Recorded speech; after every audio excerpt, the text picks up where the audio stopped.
Hi guys, and welcome to Boring History Relaxing. Tonight you step quietly into a world of deep snow, frozen forests, and a small medieval hunter's cabin tucked away in the year 1334. Imagine the wind moving through the dark trees, the smell of smoke curling from a tiny fire, and the wooden walls creaking as winter presses against them. You're about to discover how an ordinary person might have rested through a brutal snowy night centuries before electric blankets, heated floors, and alarm clocks politely ruining your morning existed. You probably won't survive this winter adventure without begging for a warm modern bed after 5 minutes, but thankfully you only have to imagine the cold. So, before you get comfortable, take a moment to like the video and subscribe, but only if you genuinely enjoy what I do here. And while you settle in, tell me where you're listening from and what time it is there. Now, dim the lights. You find yourself standing at the edge of a quiet forest in the year 1334 with snow gathering around your boots and a pale winter sky fading above the trees. The world around you feels enormous and empty. There are no distant engines, no glowing windows from nearby houses, and no little rectangle in your hand demanding your attention every few seconds. There is only the forest, the snow, and the small cabin waiting somewhere ahead. You trudge through the soft snow, each step making a gentle crunch beneath your feet. The air bites your cheeks, and your breath appears in little clouds that disappear almost as quickly as they form, somewhere above you. Branches shift under the weight of fresh snow. The forest does not feel silent exactly. It feels like it is whispering. Ahead, you finally see the hunter's cabin. It is not a grand home, not a place built for comfort in the way you might imagine comfort today. It is a practical shelter, shaped by necessity and patience. The walls are made from timber, the roof is designed to push away rain and snow, and every object inside has earned its place. You push open the heavy wooden door and immediately notice the change. Outside, winter is a giant frozen creature stretching across the landscape. Inside, the cabin is a small island of warmth. The smell reaches you first. Smoke from the fire, dried herbs hanging near the wall, animal skins used for clothing and bedding, and the earthy scent of wood all mixed together into a smell that feels ancient. The hunter who lives here knows that surviving winter is not about defeating the cold. It is about respecting it. Every evening is a careful balance between preparing enough food, keeping the fire alive, protecting clothing, and making sure there is a safe place to sleep. In medieval Europe, many people lived according to the rhythms of nature. Without modern lighting, darkness controlled the schedule of the day. When the sun disappeared, activity slowly reduced.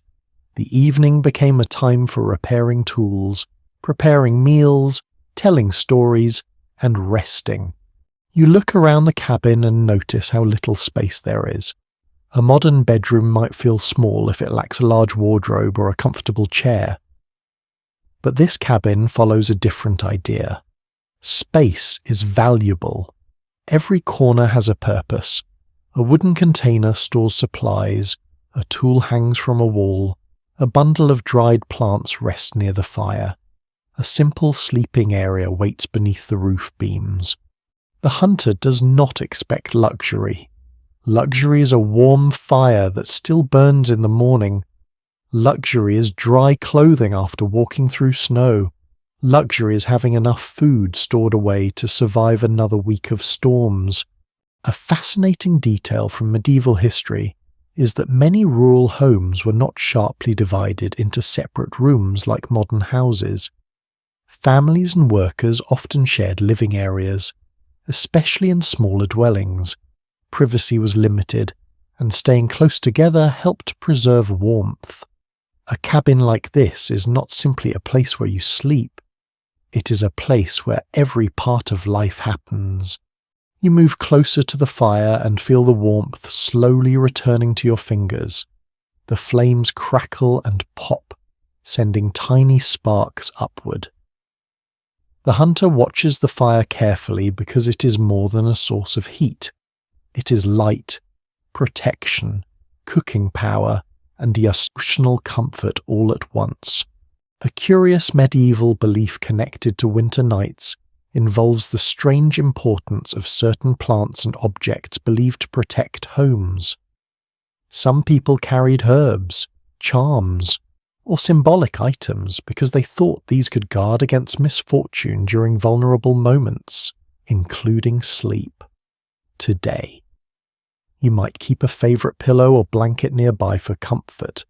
A medieval person might have relied on objects with deeper spiritual meaning.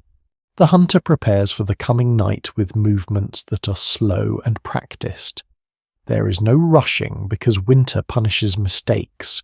A forgotten piece of firewood outside can mean a difficult trip through the snow. Damp clothing can become a serious problem. A poorly prepared sleeping place can turn a peaceful night into a miserable one. Historians still argue whether medieval people generally slept in one long nighttime period, or often experienced a first sleep and a second sleep with a quiet waking period in between. The evidence suggests that sleeping habits varied by place, season, and social group. The dark hours were not always one uninterrupted stretch of unconsciousness. Sometimes the night itself had its own small routines. You listen as the storm grows stronger outside. Snow taps gently against the roof. The wind pushes against the wooden walls, but the cabin holds firm. You begin to understand that this hunter's home is not comfortable because it avoids hardship. It is comfortable because everything inside has been carefully designed around hardship. The evening continues. The fire burns lower. The hunter checks the supplies one final time. The sleeping place is prepared. The outside world becomes colder and darker, but inside this small wooden shelter, there is a quiet feeling of safety. You're still far from the soft mattresses and warm rooms you know today. Yet as you stand beside the fire, listening to the storm and watching the orange glow move across the walls, you realize that rest has always been about more than comfort. It is about feeling protected enough to close your eyes, and tonight, in this little cabin surrounded by snow, you're about to discover what that feeling meant in the medieval world. The last light of day disappears behind the snowy trees, and the hunter begins the familiar rhythm of evening. You remain inside the small cabin, watching as the final tasks of the day unfold. There is no sudden moment when the world switches from daytime to nighttime. Instead, the change arrives slowly. The fire becomes more important. Voices become quieter. And every movement seems connected to the simple goal of making it safely through another winter night. You watch the hunter brush snow from a heavy outer garment and place it near the edge of the fire, careful not to bring it too close to the flames.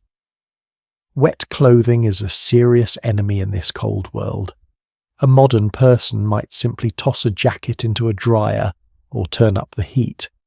But here, warmth comes from patience. Every small task matters. The hunter checks the entrance of the cabin, making sure the door closes properly. A strong winter wind can find even the smallest opening. The wooden walls creak softly as the storm presses against them, but the cabin has been built with knowledge passed down through generations. The people who live here understand the forest because they depend on it. You notice the hunter's tools arranged nearby: a knife, pieces of equipment used for hunting, containers for storing food, and simple household items all wait for tomorrow's work. Nothing is decorative without purpose. This is a world where objects are repaired again and again because replacing them is not as easy as walking into a shop. The evening meal is modest. You smell cooked grains, preserved foods, and whatever meat has been available from recent hunting. The scent fills the cabin and creates a warmth that comes from more than the fire. Eating is not only about satisfying hunger, it is also a reminder that the day's efforts have succeeded. In the medieval period, hunting played an important role in many rural communities, especially for providing food and materials. However, the image of every medieval person constantly chasing animals through forests is more fantasy than reality. Many people relied on farming, trade, gathering, and stored supplies to survive.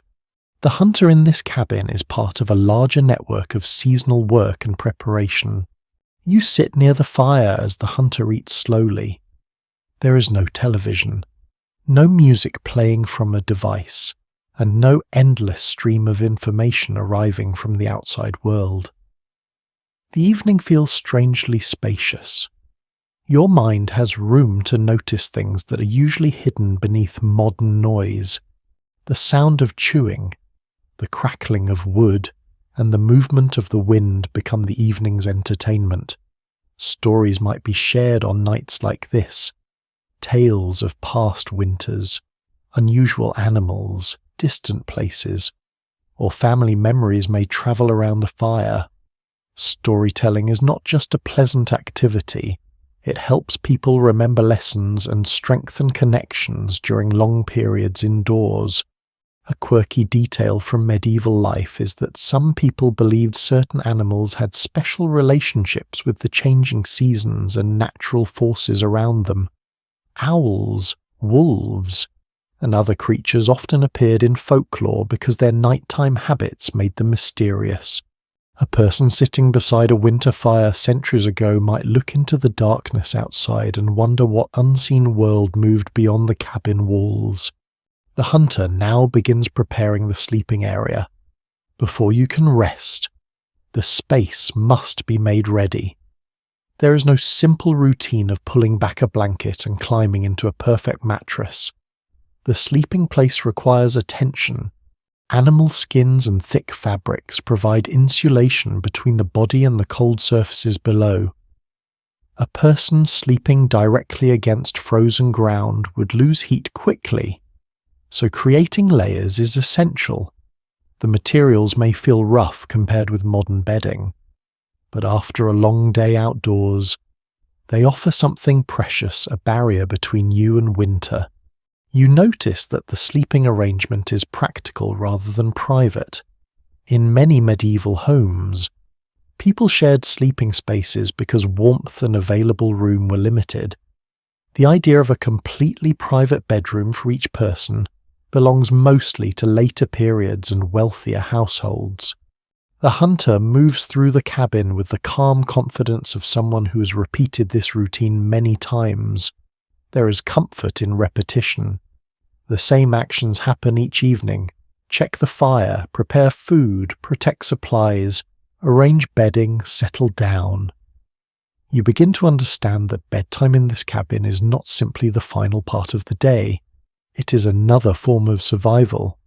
Historians still debate whether medieval rural families viewed bedtime as a clearly separated personal moment or as one more communal activity within the household.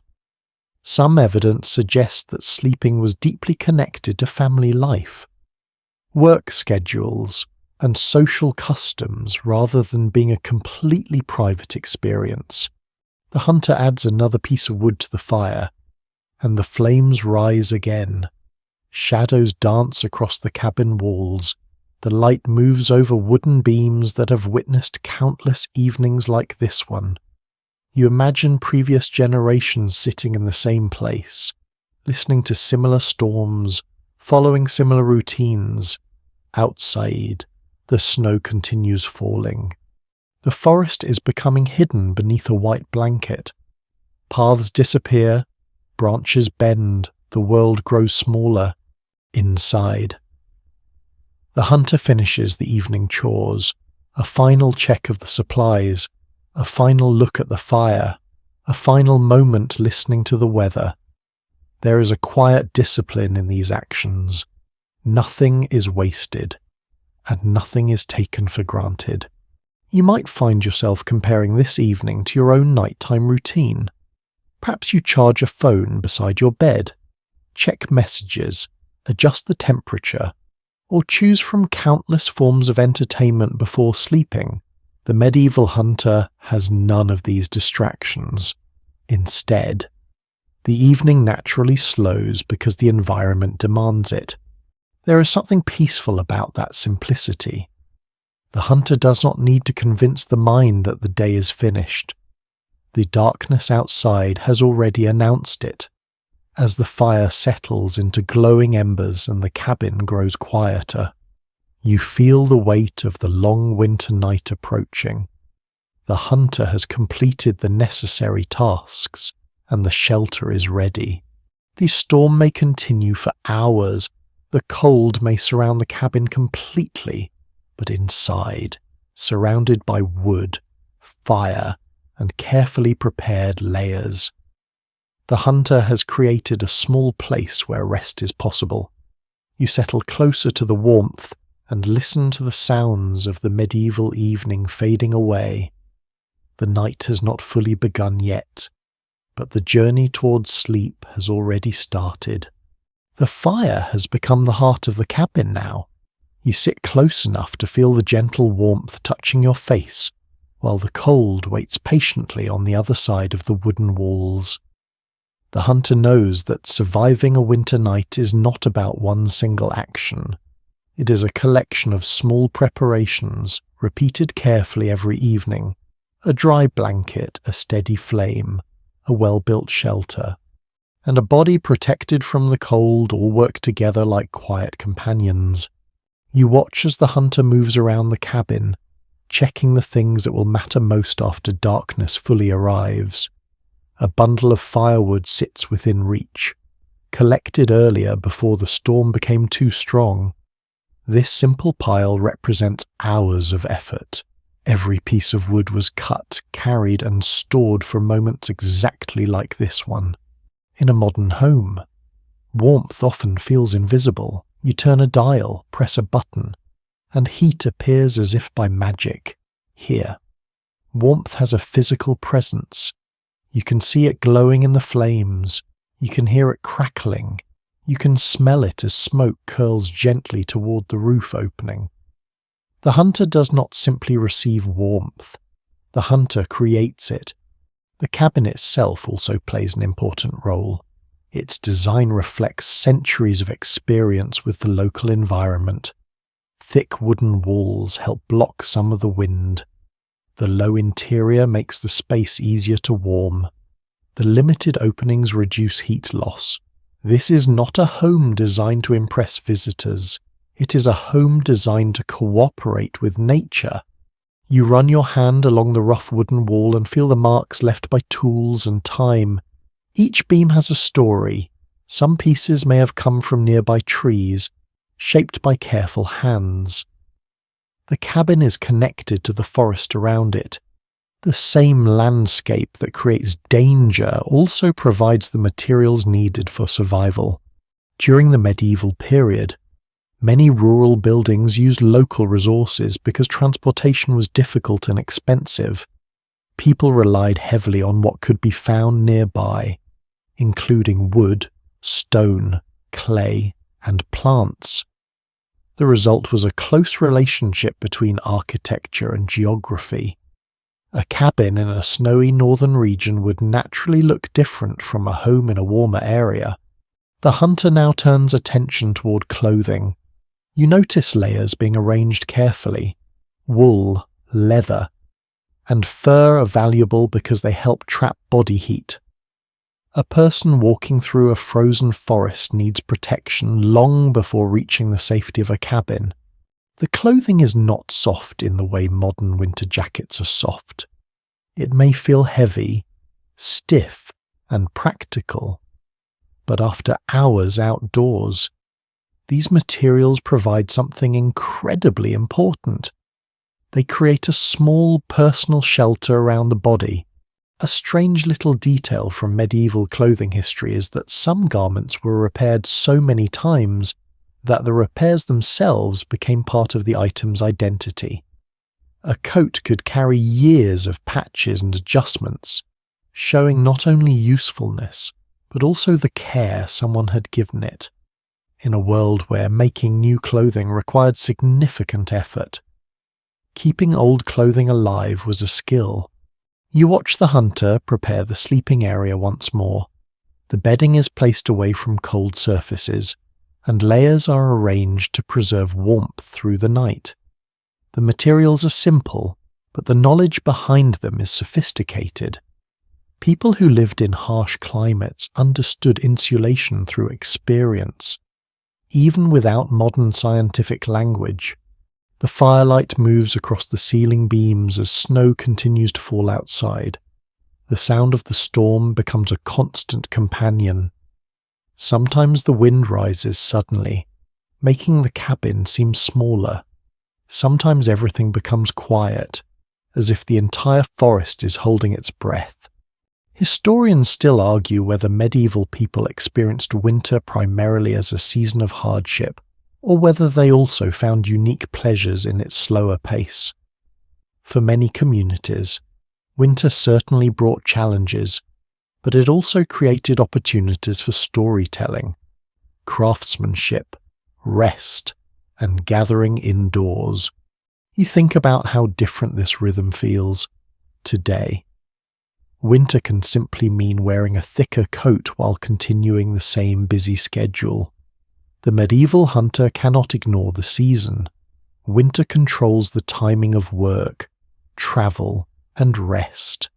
The landscape sets the rules. The hunter checks the fire again, because a fire that disappears overnight could make the morning difficult. Keeping embers alive was an important household skill. Fire was not something to waste. It represented effort, resources, and security. You notice a small pile of ashes near the hearth, a reminder that every evening leaves traces behind. The cabin is full of these quiet signs of daily life. A wooden cup used during the meal, a tool placed beside the wall, a folded piece of fabric waiting for tomorrow. These objects may seem ordinary, but together they create the story of a person trying to live comfortably in a demanding world. The snow outside becomes heavier. You imagine the forest paths disappearing beneath the storm. Any journey outside would require careful planning. The hunter is grateful for the shelter because the cabin transforms a dangerous landscape into something manageable. There is also psychological warmth here. The fire does more than heat the room. It creates a feeling of safety. Humans have always gathered around flames, watching the movement of light and listening to the familiar sounds of burning wood. Even today, many people find fireplaces calming because they connect us to something ancient. You settle deeper into the atmosphere of the cabin. The smell of smoke, the warmth of the fire, and the quiet movements of the hunter create a peaceful scene. It is difficult not to slow down. The evening has become a lesson in patience. Nothing happens instantly. Warmth takes time. Food takes time. Preparation takes time. Rest takes preparation too. The hunter has built a small defense against the winter night, not with walls strong enough to defeat the storm, but with knowledge strong enough to live alongside it. The flames continue glowing, and the cabin settles into darkness. Soon, the sleeping space will become the most important place inside this tiny home. The hunter will leave the fire behind and move toward the place where the body can finally relax after a long day. You watch the last preparations unfold, knowing that the next part of the night will reveal something even more familiar. The simple human search for a comfortable place to close your eyes. The fire has settled into a steady glow, and the cabin has entered that special quiet moment between evening and sleep. You can feel the hunter's day slowly disappearing. The movement becomes slower, the sounds become softer, the outside world, once filled with footsteps through snow and the sharp demands of survival, now feels far away. You follow the hunter toward the sleeping area beneath the wooden rafters. It is not a separate bedroom hidden behind a polished door. It is simply a carefully chosen corner of the cabin where warmth, safety, and comfort come together. In this small space, every layer has a purpose. The sleeping place is built with practicality in mind. A person living in the 14th century does not expect a perfectly even mattress rising high from the floor. Instead, comfort comes from layers placed between the body and the cold. Thick fabrics, straw, woven materials, and animal skins create a barrier that helps preserve precious warmth during the night. You look closely at the bedding and notice how different it feels from what you know today. There are no smooth sheets freshly washed by a machine, no memory foam shaped to your body, and no soft pillows designed after years of modern sleep research. Yet there is something deeply thoughtful about this arrangement. Every material has been selected because it works. The hunter understands the language of materials. Wool holds warmth, fur provides insulation, straw creates softness and separation from cold surfaces. These ideas may sound simple, but they represent generations of observation. People learn through experience what helped them rest and what made winter nights dangerous. By the 14th century, bedding practices varied greatly depending on wealth, location, and social position. Wealthier households might have had more elaborate beds with wooden frames, curtains, and expensive fabrics, while rural workers often used much simpler sleeping arrangements. The cabin you stand inside belongs to a world where usefulness matters more than appearance. You settle near the sleeping space and imagine the feeling of lying down after spending an entire day outside. The body would carry the memory of the cold. The hands would remember the weight of tools.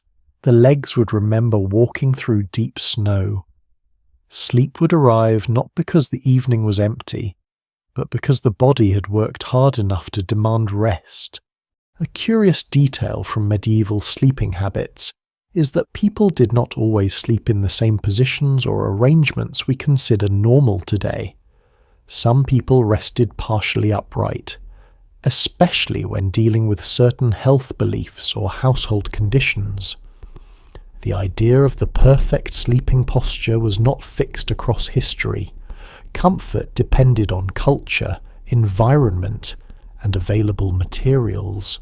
You hear the wind pressing against the roof while the hunter adjusts the coverings. The storm continues outside. But inside the sleeping area there is a small pocket of calm. The cabin does not stop winter from existing. It simply creates a place where winter becomes bearable. The hunter places belongings nearby, not because of decoration, but because nighttime can still require attention. A tool may need to be reached quickly. A piece of clothing may need to be found before morning. A small light source may need to be prepared. The boundary between waking life and sleeping life is much thinner here than it is in a modern home. You think about your own bedtime routine. Perhaps you dim lights, plug in a phone, check the weather, adjust a thermostat, and arrange pillows until everything feels exactly right. The hunter's routine is different, but the goal is surprisingly similar. Both are trying to create a small environment where the mind can finally relax. The question of medieval sleep patterns remains debated among historians. Researchers continue to examine whether rural people generally experienced one continuous period of sleep, or whether many followed a pattern of waking during the night before returning to rest. evidence from literature, household records, and social customs suggest that nighttime was not always as simple as turning off the lights and sleeping until morning. You watch the hunter settle down, but the cabin is not completely silent. The fire gives occasional pops. The wooden walls shift slightly with changes in temperature. Snow slides from the roof in a soft rush. The forest continues moving, even while the human world inside grows still. There is a strange comfort in these sounds. Modern bedrooms often try to remove every noise. Here, the noises become part of the experience. The cabin speaks through small movements, reminding you that you're protected inside a living structure surrounded by a living landscape. An unusual belief found in parts of medieval Europe involved the idea that the hours of sleep could be spiritually important, and that certain nighttime moments carried special meanings.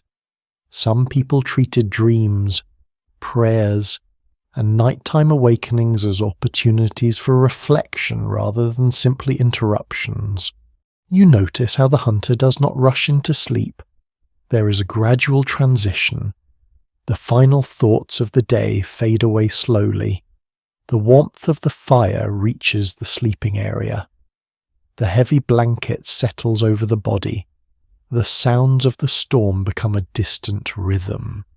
This is a world without the pressure to fall asleep instantly.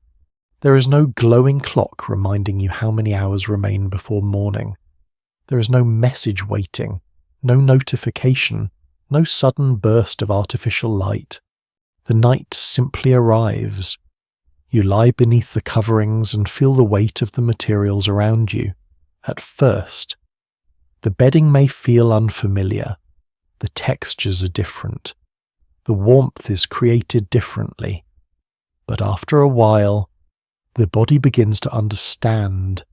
This is the same human experience shared across centuries, finding a place to rest, feeling protected, listening to familiar sounds, allowing the mind to drift. The hunter's cabin becomes smaller as sleep approaches. The firelight fades into gentle shadows. The snowy forest remains outside, vast and mysterious. But you are no longer standing against it. You are sheltered from it. Above you, the wooden rafters hold steady. Around you, layers of carefully prepared bedding create warmth. Beneath you, the cabin floor supports another night of medieval life. And slowly, with the storm whispering beyond the walls, you begin to understand that the bed beneath these simple rafters is not just a place to sleep. It is a place where a person from 1334 could finally let go of the day. The night has fully arrived now, and the small cabin has changed its personality. During the day, it was a place of work. Tools were handled, supplies were checked, and the hunter moved with purpose.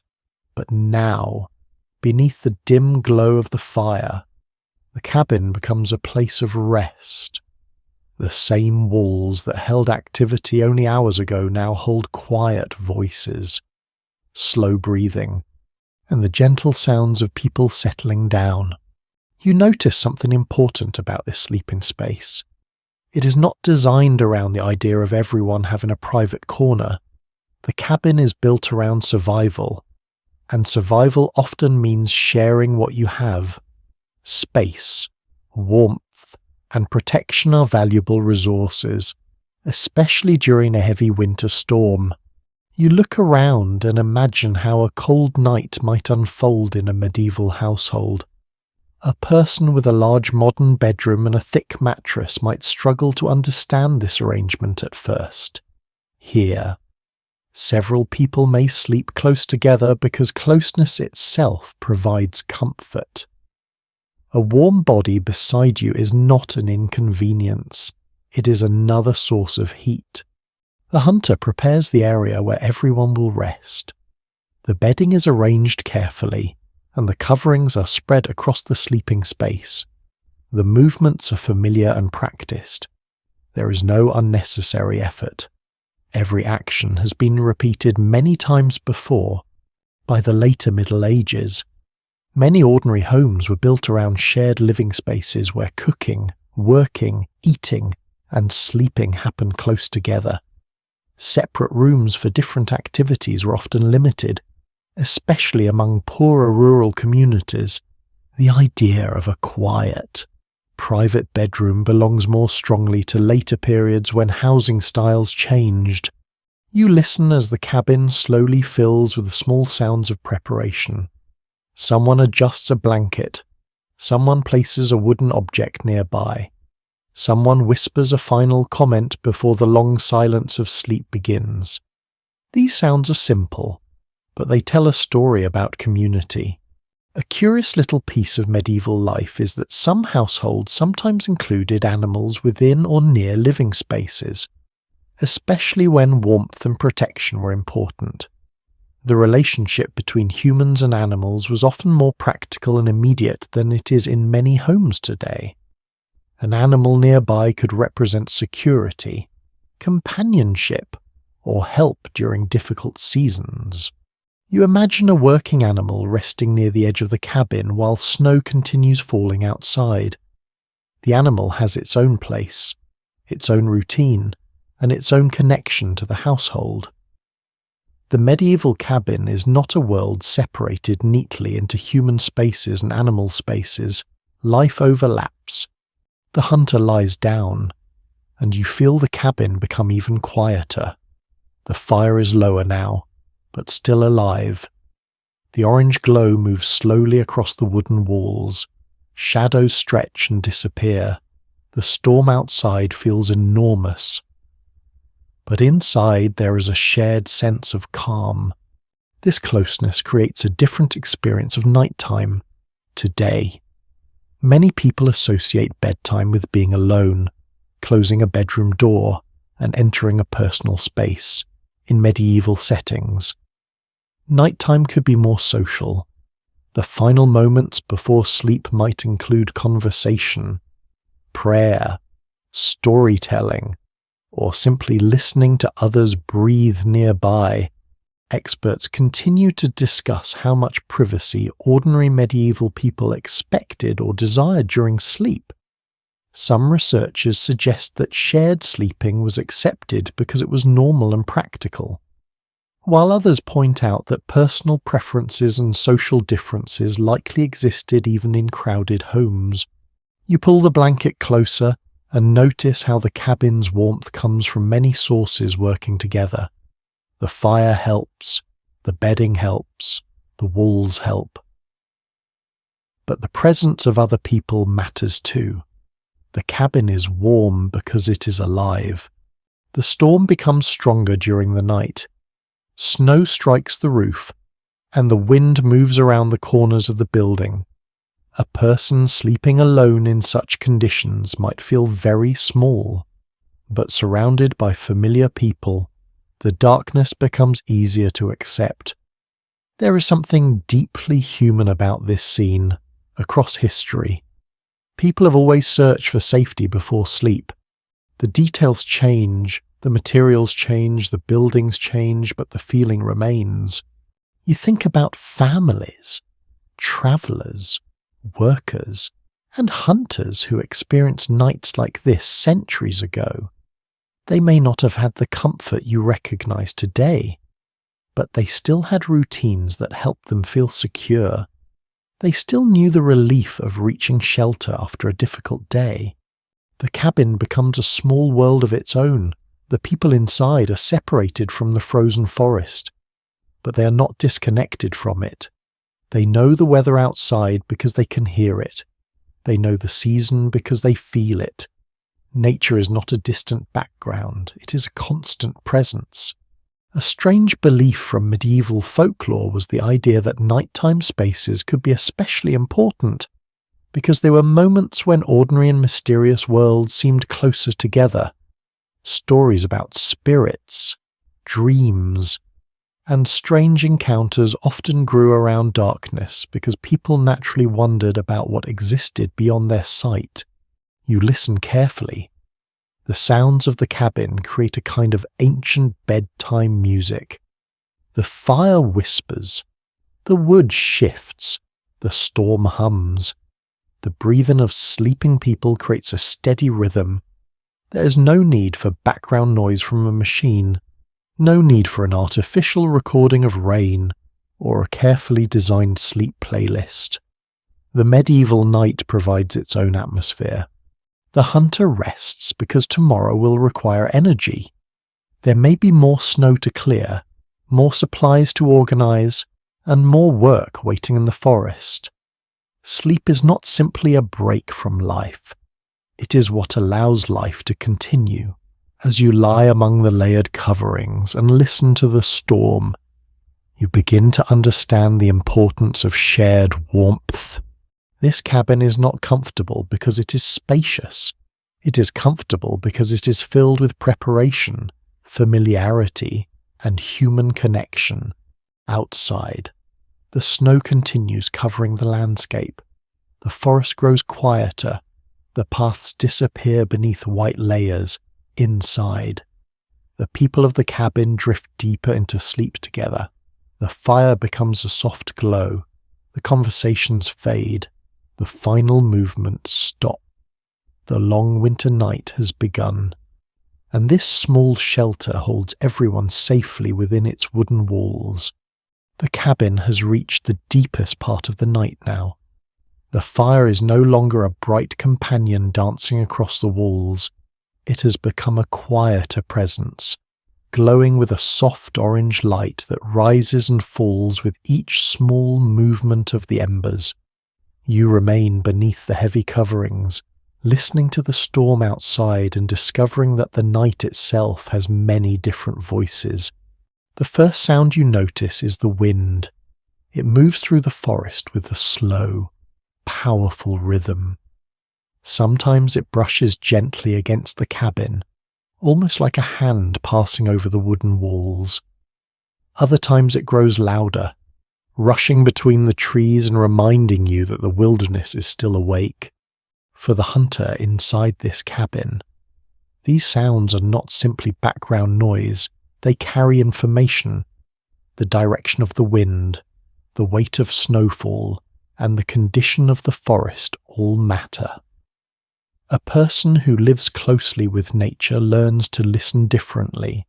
You hear snow gathering on the roof, a soft shift, a gentle slide, a quiet collapse as powder falls from one section of the wooden structure. These sounds might make a modern sleeper reach for a phone flashlight or wonder if something is wrong. The hunter, however, understands the ordinary language of the cabin. The building speaks. Every wooden beam has its own sound. Every storm creates its own pattern. The hunter knows that complete silence is not always comforting. A cabin in winter is never truly silent. It breathes with the weather. You remember the warmth of the fire from earlier in the evening. Now you understand why maintaining that warmth was such an important task. The difference between comfort and discomfort could depend on careful preparation before sleep. In many medieval communities, winter survival required storing food, maintaining tools, and preparing homes before the coldest months arrived. The winter season was not something people simply reacted to each day. It was something they planned for long in advance. You imagine the hunter hearing a sudden crack from the forest outside. Perhaps a branch has broken under the weight of snow. Perhaps an animal has moved through the trees. Every sound has a possible meaning. The forest at night feels mysterious because human senses are limited in darkness. Without modern lights, the world beyond the cabin becomes hidden. The hunter cannot see everything. But years of experience create confidence. A person learns which sounds require attention and which sounds can simply become part of the night. A curious detail from medieval beliefs is that many people connected unusual nighttime noises with stories about supernatural beings or hidden forces. A strange sound in a dark forest could inspire explanations involving spirits, warnings, or magical creatures. Of course. Many of these stories were ways people tried to understand a world that often felt unpredictable. You shift beneath the blankets and listen again. The storm has a pattern. The wind rises, then settles. The snow falls steadily. The cabin creaks, but it remains strong. There is something calming about realizing that the hunter is not fighting the night. The hunter is living within it. Modern life often encourages people to block out the natural world. We close windows, turn on machines, and create environments where weather becomes something happening somewhere else. In this cabin, weather is a companion. It shapes the sounds, the schedule, and the feeling of the entire night. The darkness also changes the way time feels. Without bright clocks and constant reminders, the hours pass differently. A medieval person may measure the night through the position of the stars, the movement of the moon, religious routines, or simple awareness of the passing darkness. Researchers have not reached a complete agreement about exactly how ordinary medieval people experienced nighttime awareness and waking moments. Some historians believe people naturally adapted to a more flexible relationship with sleep because darkness lasted longer in winter, while others suggest that sleeping patterns varied widely depending on work, household structure, and personal habits. You listen as someone in the cabin quietly adjusts their position. The sound is small, but it reminds you that sleep is never completely still. Even in the deepest rest, people move, dream, and respond to their surroundings. The hunter's world is filled with practical knowledge. A person who spends years in a forest learns how snow sounds when it falls lightly, and how it sounds when a heavier storm approaches. They learn how animals behave during cold weather. They learn which parts of the cabin need repair before winter arrives. The night continues slowly. You notice how the cabin creates a different relationship with darkness. Darkness is not something to defeat. It is a natural part of the day. The absence of light encourages rest because there are fewer reasons to remain active. A strange little habit found in some medieval communities was the use of nighttime hours for quiet activities during periods of waking. People might pray, talk softly, tend to small tasks, or simply wait before returning to sleep. The night was not always a single, uninterrupted journey from sunset to sunrise. The fire gives one final bright flicker before settling again. The hunter remains calm. The storm remains outside, everything has found its place. You think about how comforting routine can be. The hunter has heard these sounds before. The cabin has survived these storms before. The forest has experienced countless winters before. There is reassurance in repetition. The wind may sound dramatic, but inside the cabin, it becomes almost soothing. The wooden walls may move slightly, but they are holding firm. The snow may cover the landscape, but it also creates a quiet blanket over the world. You slowly begin to understand that the sounds of this medieval night are not interruptions to sleep. They are part of the experience of sleeping. The hunter does not sleep despite the storm. The hunter sleeps with the storm, the cabin, the fire, the snow, and the forest all create one long winter melody. As your eyes grow heavier, the sounds blend together into something gentle. The wind whispers through the trees, the snow settles on the roof, the fire glows in the darkness. And inside this small wooden shelter from 1334 another peaceful hour passes beneath the winter sky. The storm continues its slow journey across the forest, but inside the cabin, the night has become peaceful. The hunter remains asleep beneath the carefully arranged coverings, yet the objects nearby tell another story. Even while resting, a person in this medieval world stays connected to the tools and belongings that make daily life possible. You look around the sleeping area and notice the small collection of items resting within reach. These are not decorations placed on shelves to make the cabin look welcoming. They are useful objects, each one connected to survival, work, or comfort. In a world where every possession requires effort to create and maintain, even simple things carry meaning.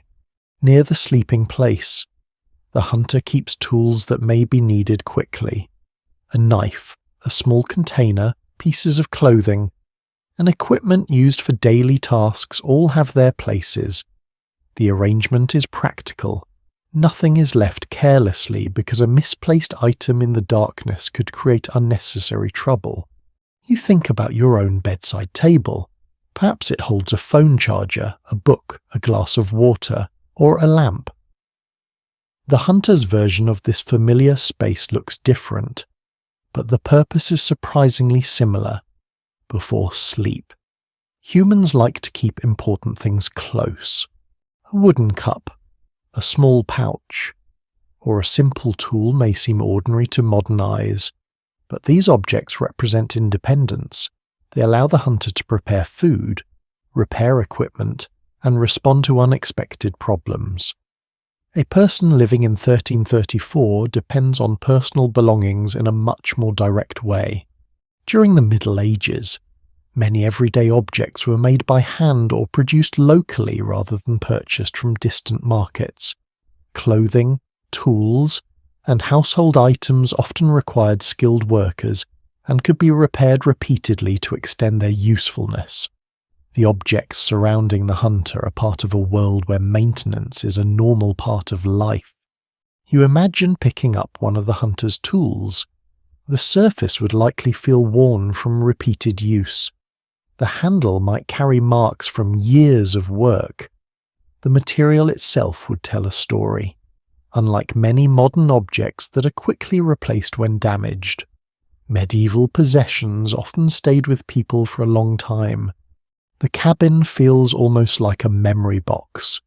Every object has a connection to a person, a task, or a season. The folded fabric was touched while preparing for winter. The wooden container held food during difficult days. The tool beside the sleeping area helped create the very shelter where the hunter now rests. An odd piece of old-world tradition involves the belief that certain personal objects could carry protective qualities. Across medieval Europe, some people valued small charms, symbols, or items believed to bring safety during uncertain moments.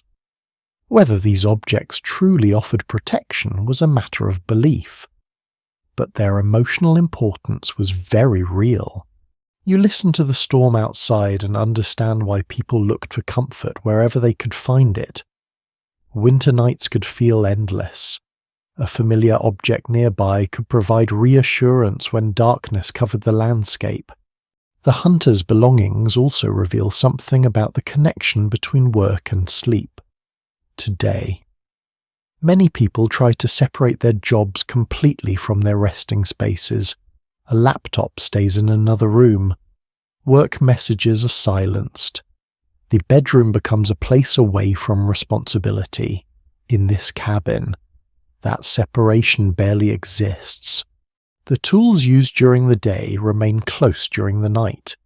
The clothing worn outside hangs nearby. The supplies needed for tomorrow are visible. The cabin is not divided into a workplace and a bedroom. It is one complete environment where every part of life connects. Researchers continue to explore how medieval people understood the boundary between labor and rest.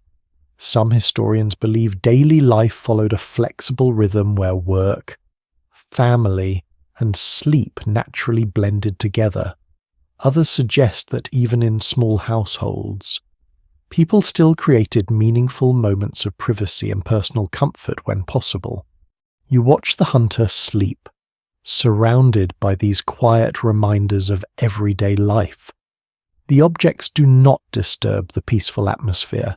Instead, they create a feeling of security. Everything needed for tomorrow is already prepared. The fire has almost disappeared now, leaving only a gentle glow. The nearby objects appear different in the low light.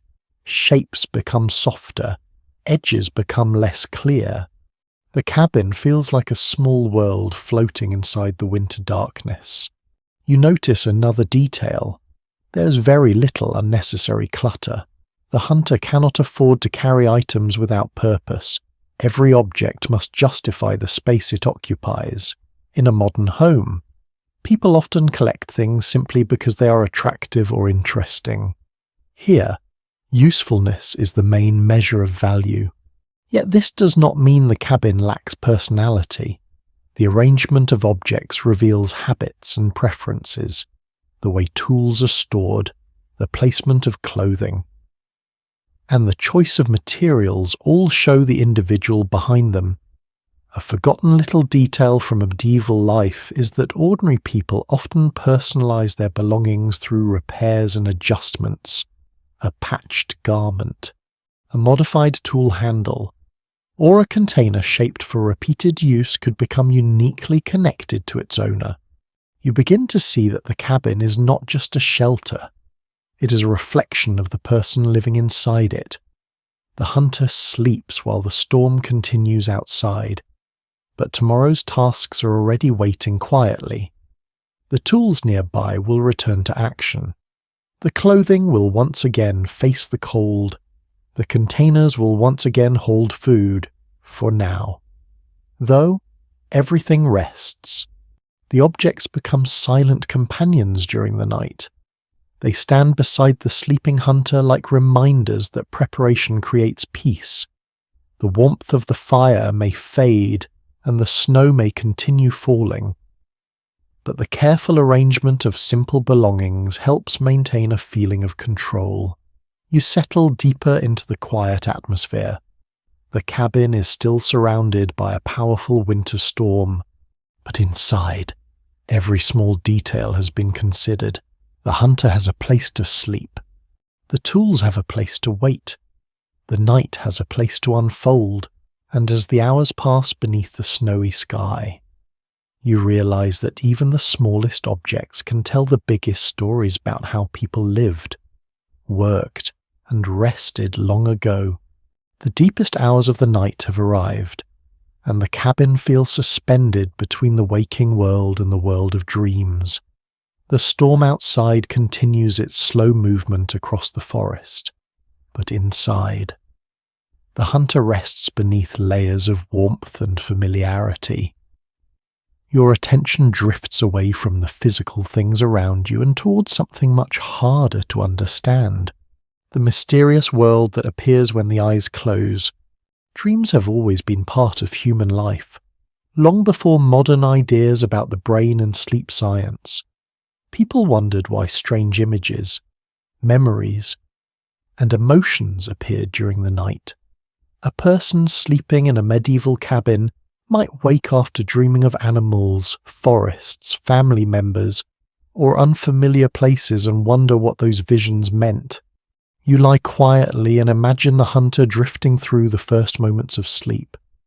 The sounds of the cabin become distant. The fire becomes a faint glow behind closed eyes.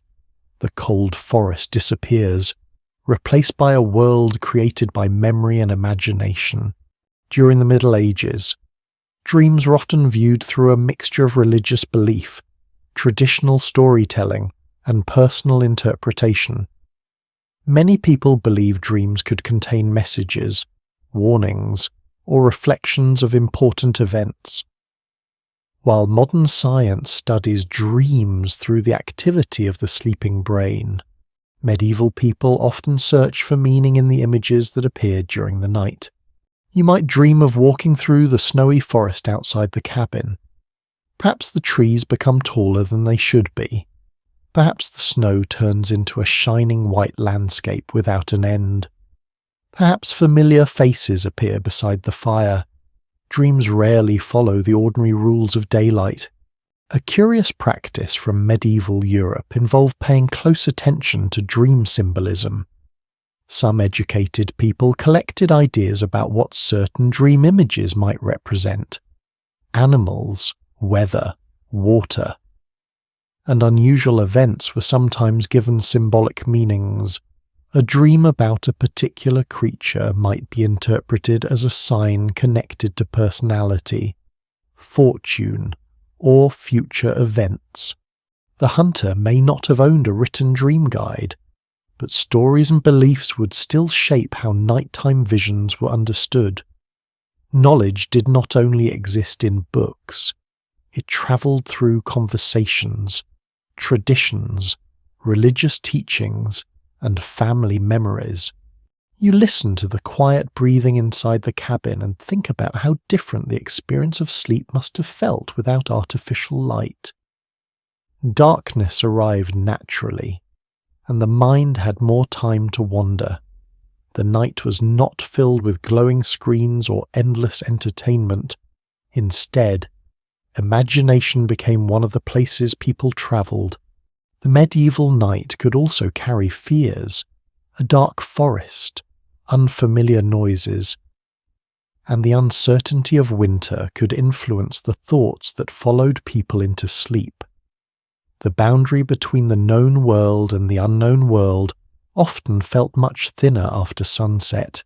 Experts have reached different conclusions about how ordinary medieval people personally understood dreams. Some researchers believe dreams were strongly connected to religious and cultural beliefs, while others suggest that many people treated dreams simply as strange experiences of the mind rather than important messages. You return to the image of the hunter sleeping peacefully.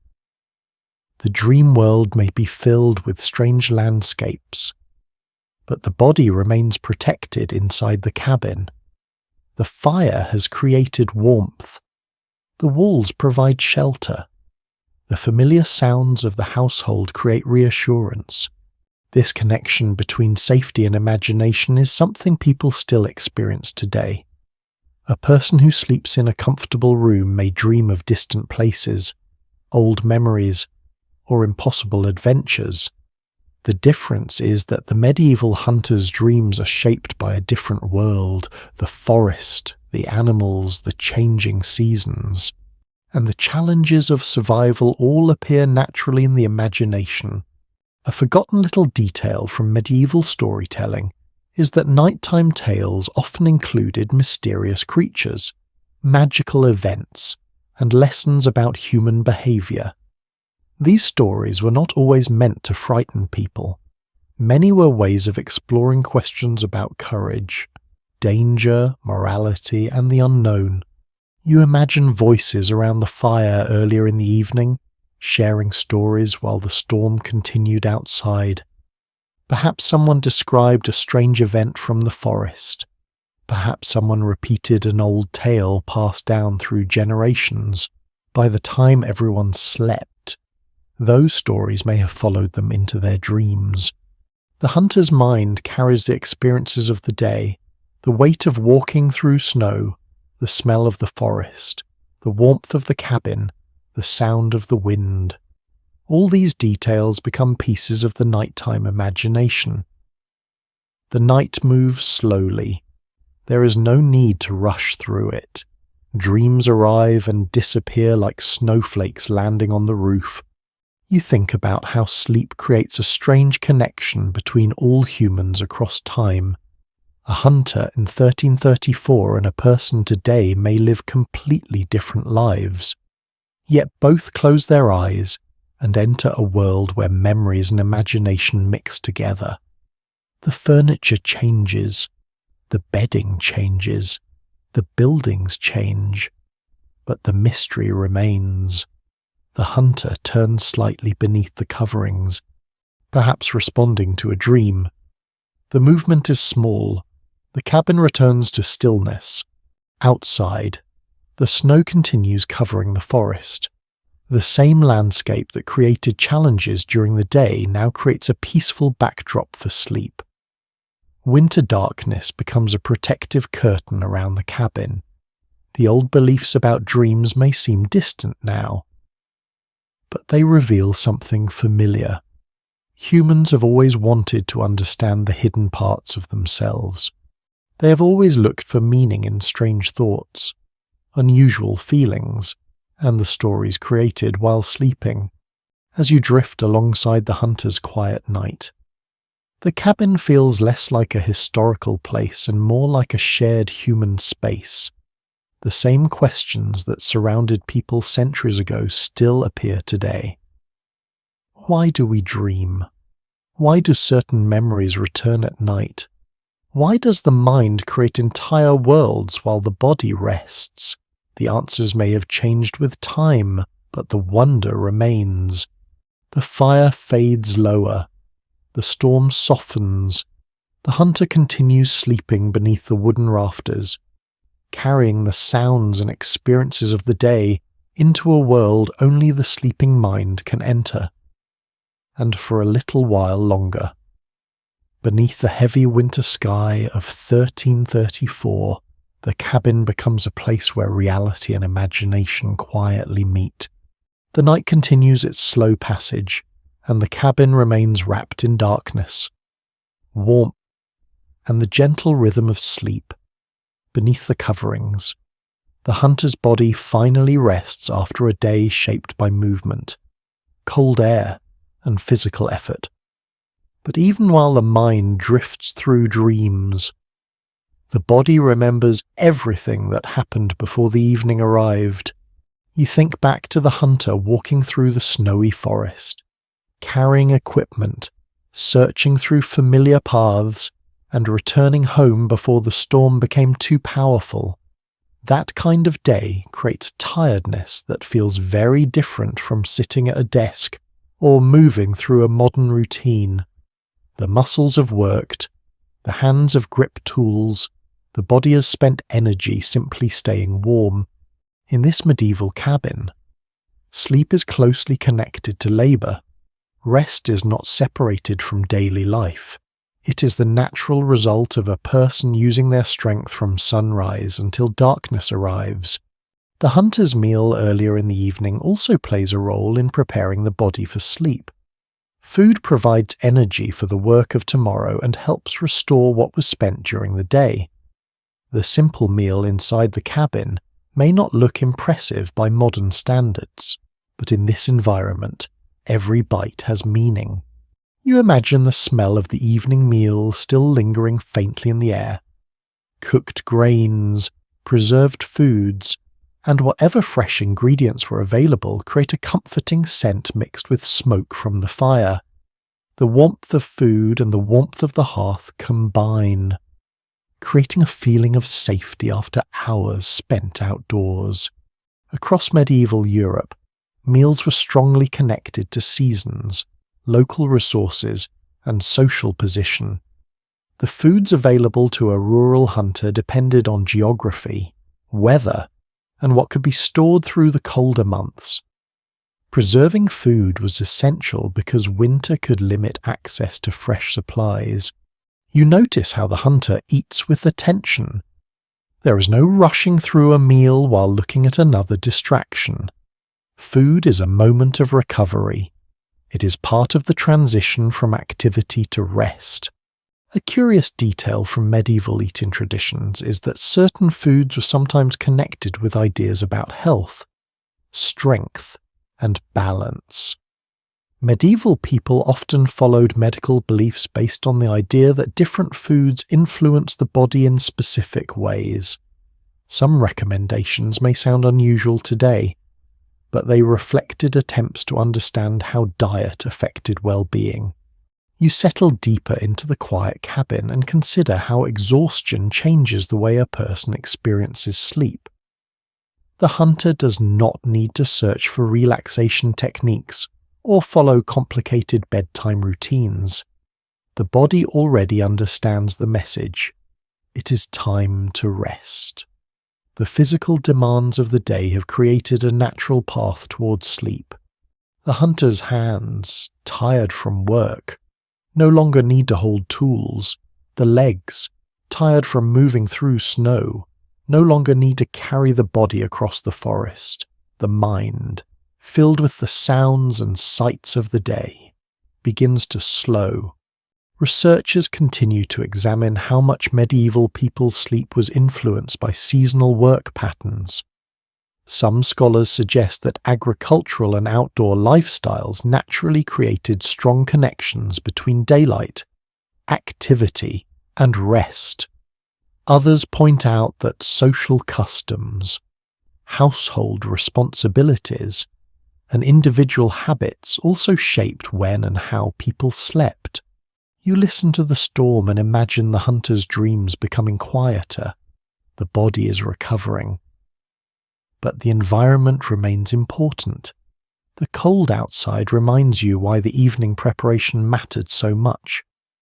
A poorly prepared cabin could make sleep difficult.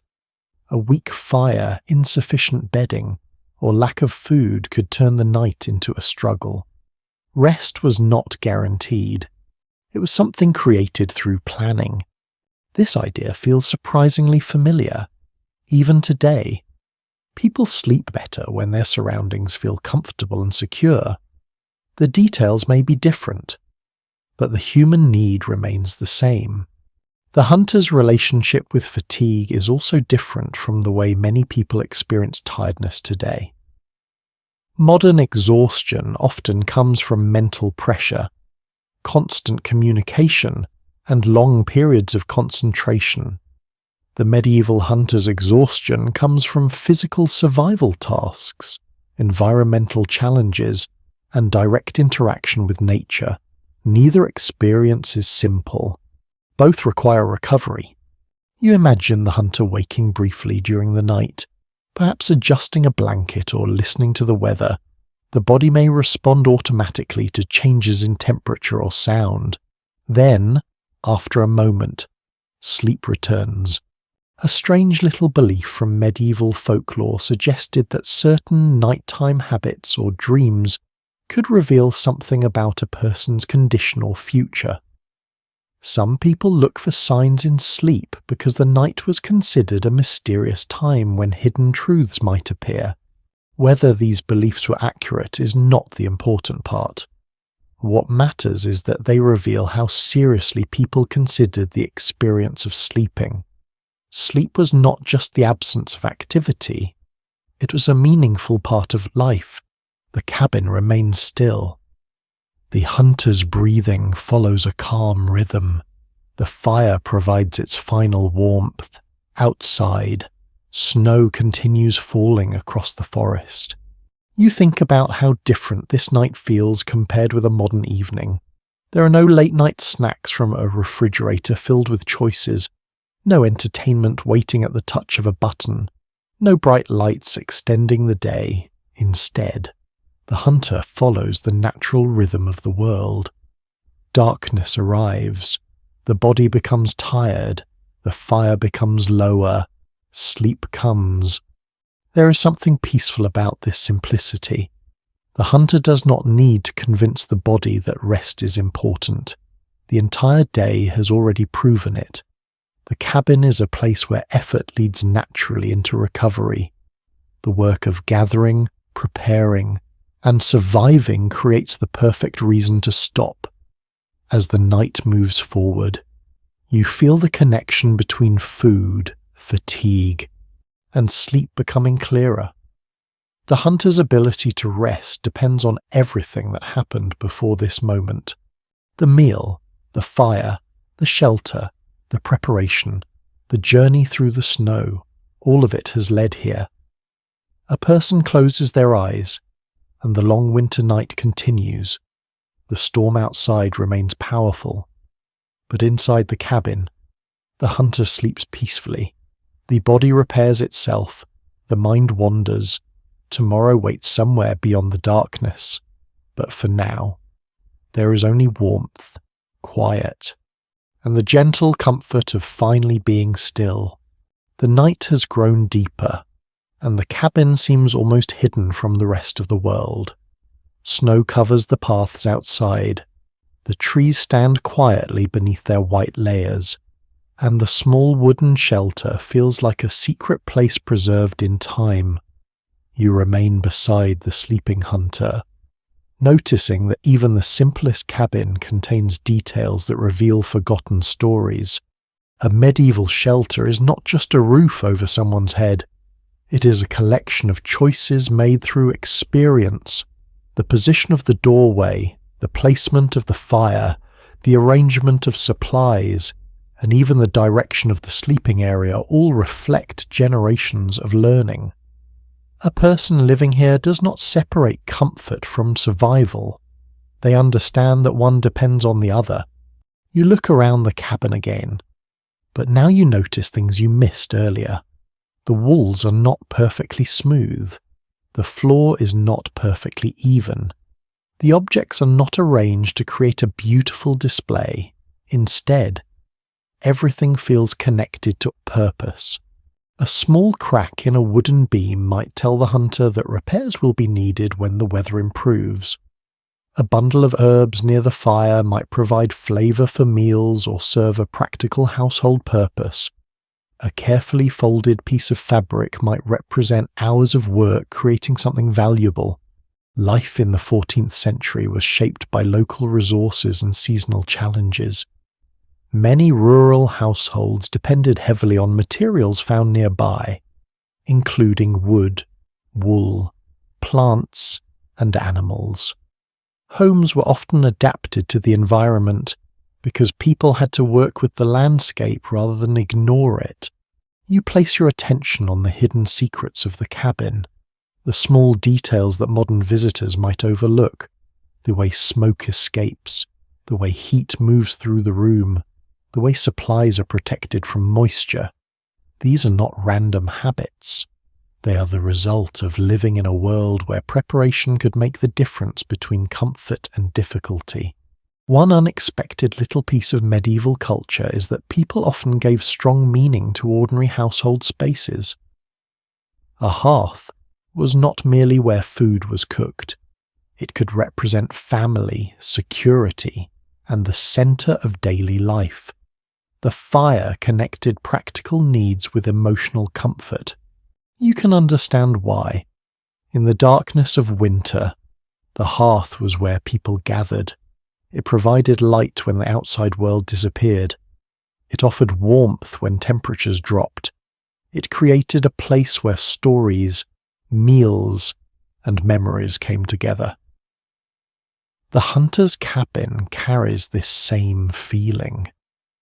Even though the space is small, it contains an entire way of living. You imagine the morning after the storm. The hunter will wake, rebuild the fire if needed, inspect the supplies, and continue with the responsibilities of the season. The cabin is not a place where life stops. It is a place that allows life to continue. The sleeping hours are peaceful because the earlier preparations were successful. A curious tradition from the medieval period involved the belief that certain parts of the home could have protective qualities. Some people placed meaningful objects near entrances, beds, or fireplaces because they believed these areas were especially important. Whether these practices were spiritual, symbolic, or simply comforting, they show how people search for security in uncertain times. You listen to the wind moving around the cabin and imagine all the generations of people who developed similar habits. A farmer preparing a winter home, a traveller finding shelter during a storm, a hunter returning from the forest before nightfall. The details changed from place to place, but the need for protection remained universal. The exact nature of medieval rural shelters is still discussed among researchers because surviving evidence is incomplete. Archaeologists often study foundations, tools, and household remains to understand how ordinary people lived. But many everyday details were never written down. The lives of common people are often hidden in small clues rather than detailed records. This uncertainty makes the cabin even more interesting. It reminds you that history is not only made from kings, battles, and grand buildings. It also exists in quiet moments. Someone placing wood near the fire, someone folding a blanket, someone preparing a sleeping place before a storm. These small actions rarely appear in famous stories, but they shape the lives of millions. You notice the relationship between the cabin and the winter landscape. The shelter does not completely block nature away. The sounds of the storm remain. The temperature outside still matters. The changing seasons still control daily life. The hunter lives with the environment, not apart from it. Today, many people experience nature through planned visits. A snowy forest might be a place for a weekend trip or a beautiful photograph. For the hunter, the forest is also a workplace, a source of materials, and a place requiring respect. The snow outside is beautiful, but it is also serious. The cold air is peaceful, but it can be dangerous. The forest is welcoming, but it demands knowledge. This balance creates the hidden lesson of the cabin. Medieval people were not simply helpless against nature, they developed skills, traditions, and designs that allowed them to live within challenging environments. You return your attention to the sleeping area. The hunter remains still, surrounded by the results of careful preparation. The bedding, the fire, the tools, and the walls all work together. The cabin has secrets, but they are not magical secrets, they are practical ones. The secret of warmth is preparation. The secret of safety is experience. The secret of survival is understanding the world around you. The storm begins to soften. The wind no longer pushes against the walls with the same strength. Snow continues to fall. But the forest feels calmer now.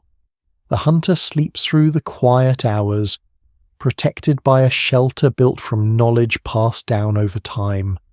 The cabin may appear simple, but simplicity does not mean a lack of wisdom. Every piece of wood, every layer of bedding, and every carefully stored object represents a choice made by someone who understood the importance of being ready. You close your eyes and listen to the peaceful sounds surrounding you. The medieval cabin no longer feels like a distant place from the past. It feels familiar. A small room, a warm fire, a safe place to rest. A winter night slowly passing, and hidden within these ordinary things are the quiet stories of human patience, creativity, and survival. The storm outside has softened into a quieter snowfall, but the cabin remains awake in its own gentle way. The fire has settled into a bed of glowing embers. The wooden walls hold the warmth from earlier, and the sleeping hunter rests peacefully. Yet the cabin is not occupied only by humans. Nearby, other living creatures share this winter shelter, creating a small community connected by necessity and familiarity. You listen carefully and notice sounds that are different from human breathing. A soft movement near the edge of the cabin, the quiet shifting of an animal finding a comfortable position, the occasional rustle of straw or bedding. In this medieval world, the sounds of animals are part of the nighttime atmosphere. The relationship between people and animals during this period is much closer than many modern people experience. Animals are not simply companions in the way many households think of pets today. They are partners in survival, sources of labor, protection, transportation, and sometimes warmth during difficult seasons. You imagine a working animal resting near the cabin after a long day. Perhaps it helps carry supplies, Perhaps it travelled through the forest alongside the hunter. Perhaps it simply shares the protected space, because winter makes shelter valuable for every creature. Across medieval Europe, animals played essential roles in everyday life: horses, dogs, cattle, sheep. And other animals supported farming, travel, hunting, and household activities. The connection between humans and animals was woven into the structure of society rather than existing separately. The hunter understands the importance of these relationships. A well-cared-for animal is not just useful, it is a living member of the household environment. Its health affects the ability of the people around it to survive and work. You notice how the cabin's warmth reaches beyond the sleeping area. The fire does not belong to one person alone. The shelter protects everything inside. During a harsh winter, sharing warmth is not an unusual choice, it is a practical one. A wonderfully strange detail from the medieval world is that some people believed animals could sense things humans could not. Certain behaviours were sometimes interpreted as signs of changing weather, danger, or unusual events. A restless animal might inspire curiosity or concern because people paid close attention to the natural world around them. You can understand why such beliefs developed. Without modern weather forecasts or scientific instruments, people depended heavily on observation. They watched the sky, the animals, the trees, and the changing patterns of nature. The hunter's experience comes from years of noticing these details. The forest communicates through small signs, the behavior of creatures, the movement of clouds, and the condition of the landscape all provide information. You look toward the sleeping animals and consider how different nighttime would feel with their presence. Today, many people create quiet bedrooms designed to remove interruptions. In this cabin, life is less separated. The sounds of animals, people, fire, and weather blend together into one shared environment. The night is not silent because silence is not the goal. The goal is harmony. You imagine the hunter waking briefly and hearing the familiar sounds around the cabin. A person might feel reassured by knowing that everything is where it should be. The fire is still alive. The animals are calm. The shelter remains secure. Researchers continue to examine how medieval households organized the spaces shared by humans and animals.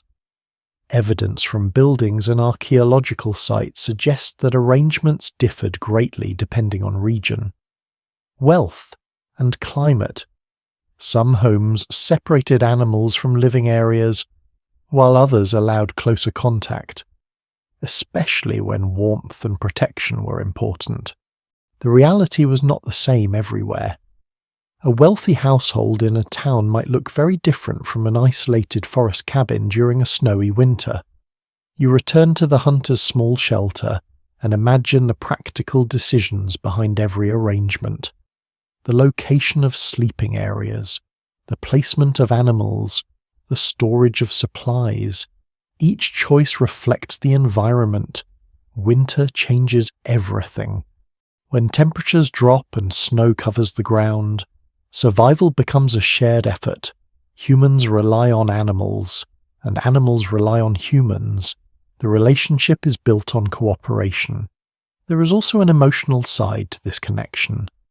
Living closely with animals means noticing their personalities and habits.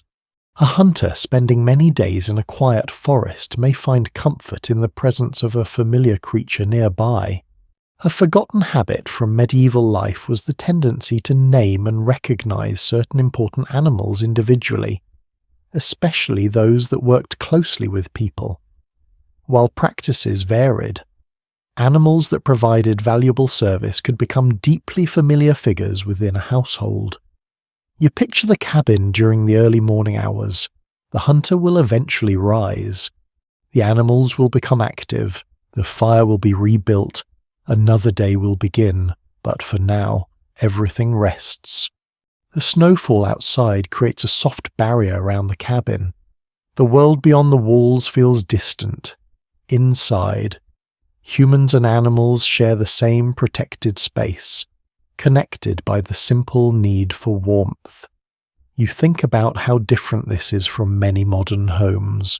Today, animals may have separate beds, special foods, and carefully designed spaces. In the medieval cabin, the relationship is more direct. It is shaped by survival and daily cooperation. Yet beneath all these differences, something remains familiar. People find comfort in living things nearby. A quiet animal resting beside you can make a space feel less empty. A familiar sound can make a difficult environment feel safer. The presence of another creature can remind you that you are not facing the night alone. The hunter's cabin holds this feeling. The fire glows, the snow falls. The animals settle, the humans sleep. Everything has found its place. The forest outside may be cold and endless, but inside this small shelter, there is a community of life sharing the winter darkness together. As you listen to the gentle movements around you, the cabin feels even warmer, not only because of the fire, but because of the connections within it.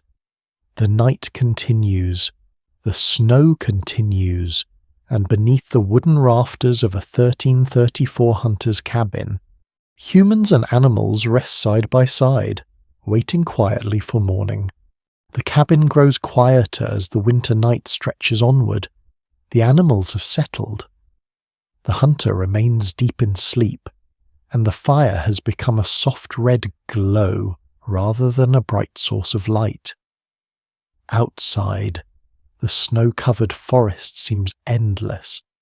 There's no sign telling you how late it has become, no glowing clock, no electronic reminder, no sudden interruption pulling you back into the busy world. You simply move through the darkness with the cabin. This is one of the most unusual parts of experiencing a medieval night. Time feels different when the world is not filled with artificial light. The darkness itself becomes a guide. It encourages rest, patience, and a slower awareness of passing hours. You look toward the small opening where moonlight occasionally reaches through the snowy air. The hunter does not measure the night in minutes and seconds the way you might today. Instead, time is felt through natural changes. The position of the moon, the sound of the weather, the length of darkness, and the body's own sense of tiredness all provide clues. During much of the medieval period, daily routines were strongly connected to natural cycles. Sunrise, sunset, and seasonal changes influenced when people worked, travelled, ate, and rested. Without modern electricity extending the day, darkness naturally limited many activities. You imagine how strange this would feel after living in a modern world where nighttime can look almost identical to daytime. Streets remain bright, buildings remain active, screens continue glowing. The boundary between day and night becomes something people choose rather than something the environment creates. Inside this cabin, winter has a stronger voice. The hunter cannot simply decide to ignore the season. The long darkness changes everything. There are fewer hours for outdoor work. Travel becomes more difficult. The cold encourages people to gather indoors and use their time carefully. You listen to the sounds around you, the quiet breathing of those sleeping, the occasional movement of wood settling, the soft whisper of wind passing over the roof. These sounds create a rhythm. The night does not feel empty. It feels slow. A curious custom from medieval times was the use of certain nighttime hours for quiet activities rather than complete stillness. Some people used periods of waking during the night for prayer, conversation, or simple reflection. The idea that sleep had to happen in one uninterrupted block was not always universal. You can imagine someone waking beside the fading fire, looking around the dark cabin, and simply sitting quietly for a while. There might be no need to immediately return to sleep. The darkness itself provided a natural pause between moments of rest. The exact experiences of ordinary medieval sleepers are difficult to reconstruct because personal diaries and detailed records from everyday people are rare.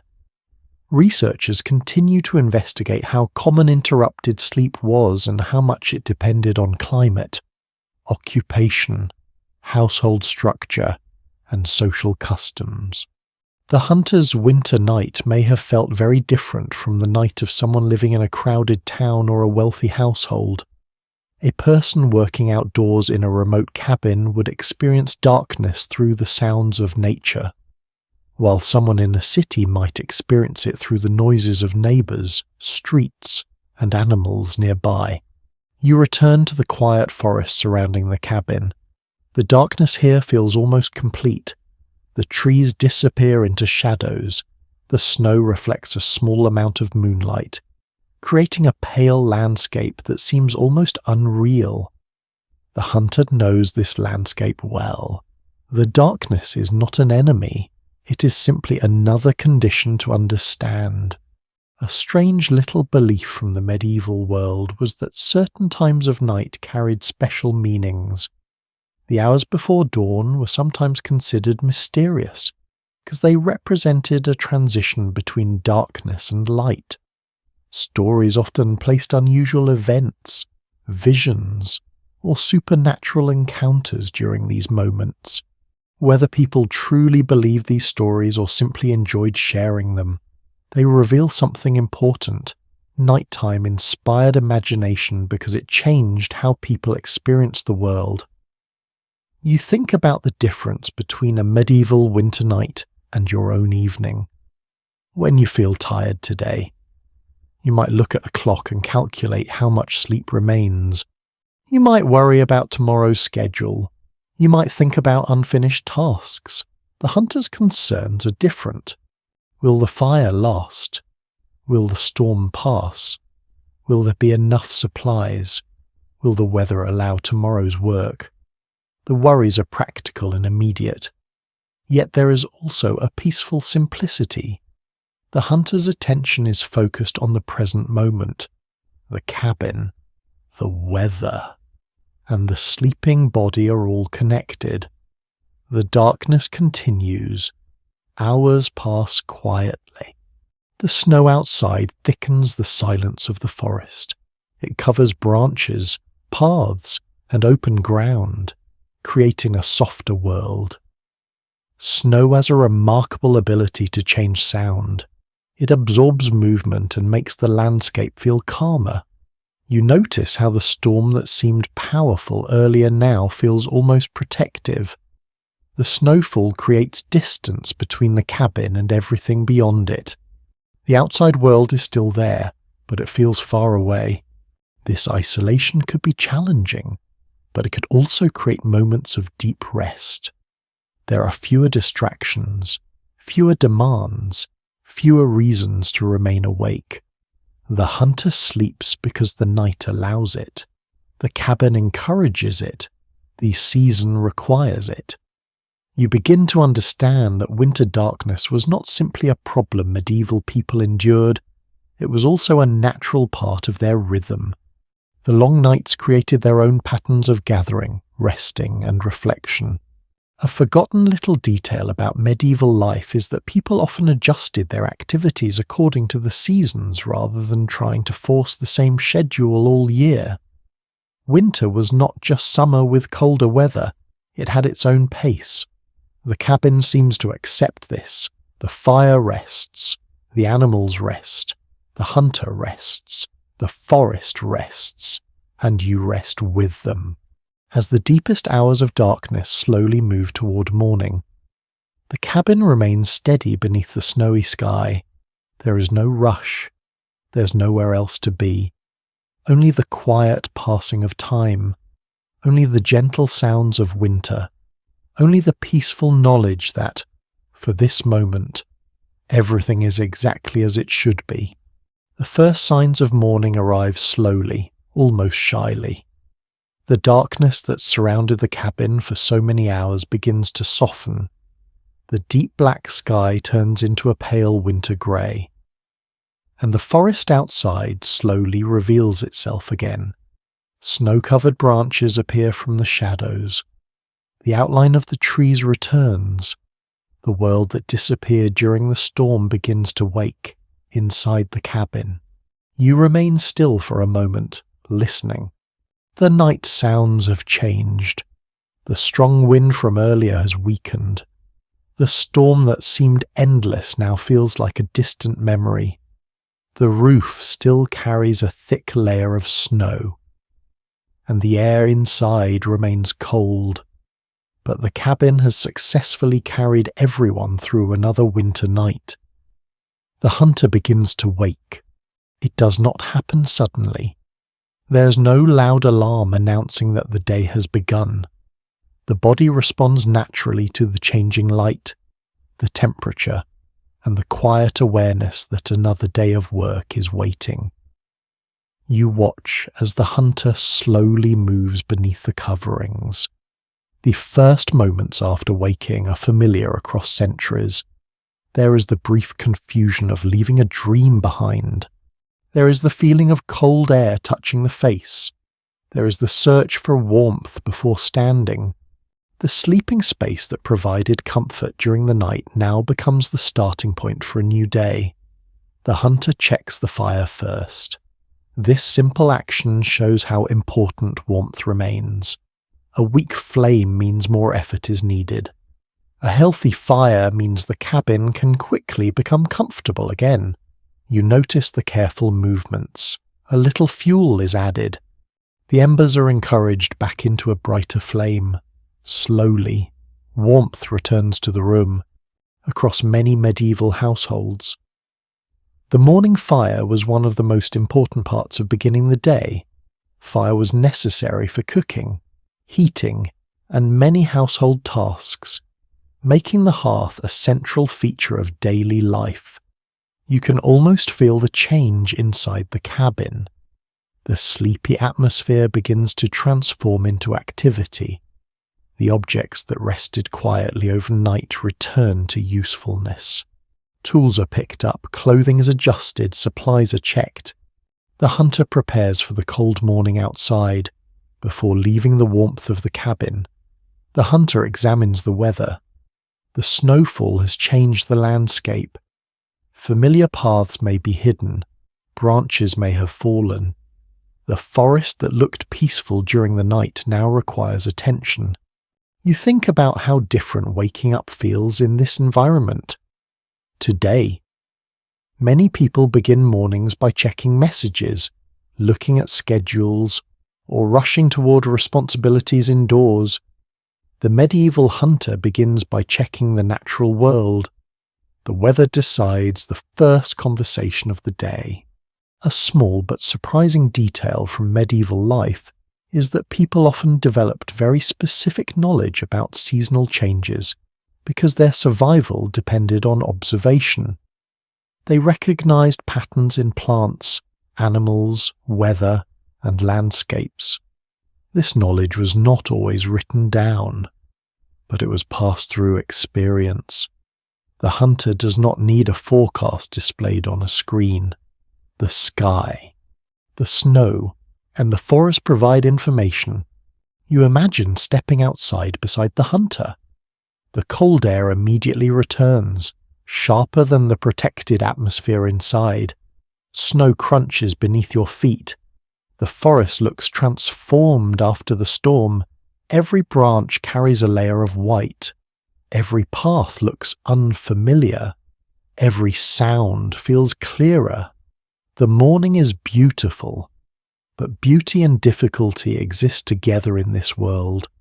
The hunter begins the practical tasks of the day.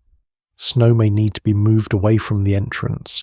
Supplies may need checking. Tools may need preparation. The peaceful sleep of the night has restored the energy needed for these responsibilities. The question of how much rest medieval workers received remains open to interpretation because daily schedules varied greatly.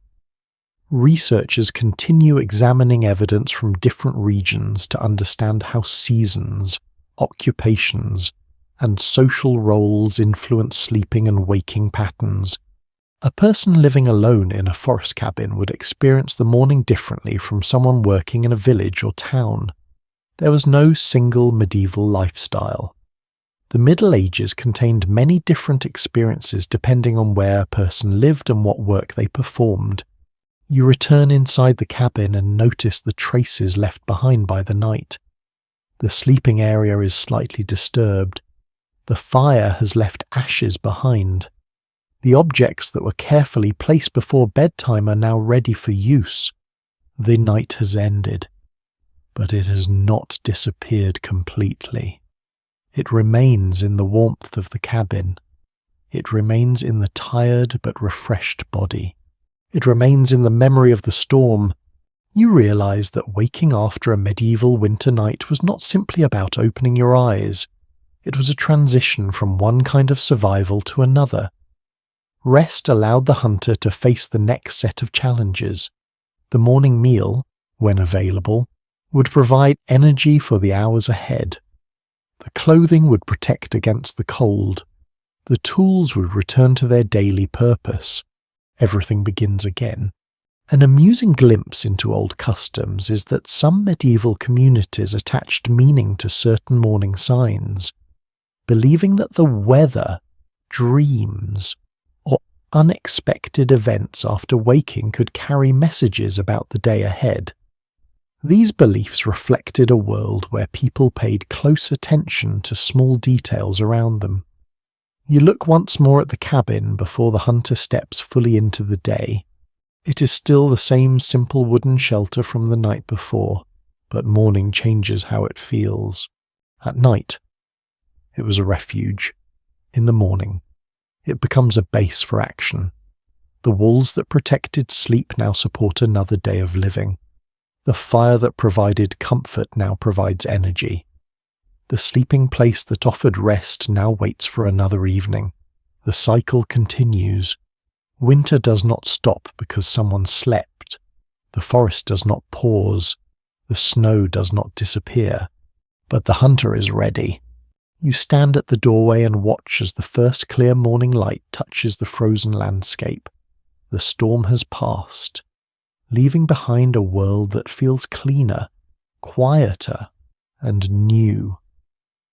The cabin remains behind you, warm and familiar. It has done its job. It carried a person through the longest hours of darkness and returned them safely to the beginning of another day. The morning light spreads across the snowy landscape, and you find yourself looking back at the small cabin with a new understanding. It's still a simple wooden shelter surrounded by winter. But after spending the night inside, it no longer feels like a distant place from history. It feels like a home, not a home built around modern expectations, but a home shaped by the needs, habits, and hopes of the people who lived there. You begin to compare this medieval night with your own experience of sleep. The differences appear immediately. Your modern bedroom may have a soft mattress, carefully chosen blankets, controlled temperature, and the ability to create darkness with the simple movement of a switch. The hunter's cabin has none of these conveniences, yet the purpose is the same. Both spaces exist to provide safety, comfort, and a place where the body can recover. You think about your own bedtime rituals.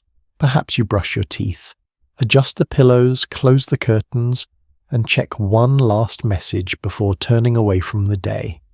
The hunter's evening routine looked different, but it followed the same human desire to create a peaceful transition into sleep. The details change across centuries. The feeling remains. Modern sleep often happens in a world separated from nature. Many people wake because of an alarm rather than sunlight. They fall asleep with the artificial sounds instead of the rhythm of weather outside. The temperature stays steady regardless of the season. The night becomes something carefully designed. For the hunter in 1334, the environment is always present. The snow affects the journey home. The fire affects the evening. The darkness affects the schedule. The season affects everything. Across medieval Europe, most ordinary people lived according to agricultural and seasonal patterns. Their daily lives were strongly influenced by daylight, weather, and available resources. The rhythm of the year shaped work, food preparation, and periods of rest. You imagine how unusual your own schedule would seem to someone from this cabin, staying awake late under bright lights, working after sunset, and using machines to create summer-like comfort during winter might seem almost magical. A small but surprising detail from the past is that medieval people were not simply sleeping in uncomfortable conditions all the time. While some sleeping arrangements were basic, people developed many ways to improve rest using the materials available to them. Bedding layers, warm clothing, shared sleeping spaces, and careful placement near heat sources all represented practical knowledge. The hunter did not have modern technology, but the cabin was not without innovation. You consider the mattress beneath you today compared with the sleeping materials used centuries ago. Modern beds are designed through measurements, engineering, and scientific studies of the human body. Medieval bedding was created through experience. People learned what materials felt warmer, what positions reduced discomfort, and how to protect themselves from cold surfaces. The methods were different, but the goal was familiar: a comfortable night, a rested morning. Researchers continue to examine how medieval sleep compares with modern patterns, because the evidence is complicated. Written sources often focus on religious figures, wealthy households, or unusual events rather than ordinary people's everyday routines. Archaeological discoveries can reveal sleeping spaces and household arrangements, but they cannot always explain exactly how individuals felt during the night. The story of sleep is partly hidden because sleeping people rarely leave behind detailed records. You walk mentally between the two worlds. On one side is your own bedroom, filled with modern conveniences. On the other side is the hunter's cabin, filled with practical solutions created from limited resources. The modern bedroom offers privacy. The medieval cabin offers closeness. The modern home offers control over the environment. The medieval shelter offers adaptation to the environment. Neither world is completely perfect. You think about how many modern people struggle to rest despite having comfortable beds and quiet rooms. The hunter, despite facing cold and hardship, may have experienced a stronger connection between physical effort and natural sleepiness. The body understands exhaustion differently when the entire day is connected to movement and survival. An unusual belief from medieval times was that the position and arrangement of sleeping spaces could influence a person's well-being. Some people considered direction, location, or household customs when deciding where and how to rest. These ideas were shaped by the beliefs of the period and show how seriously people considered the relationship between surroundings and health. Today, people might choose a bedroom location because of lighting, noise, or design. A medieval person might consider different signs of comfort and protection. The reasons differ, but the search for a better night remains. You return once more to the hunter's morning. The cabin is preparing for another evening that will eventually come. Firewood will be gathered again. Food will be prepared again. Bedding will be arranged again. The cycle continues because every day leads naturally toward another night. This is something modern life sometimes hides. Sleep is not an isolated event placed between two busy periods. It is connected to everything that happens before it. The food you eat, the work you complete, the environment around you, and the emotions you carry all influence the way you rest.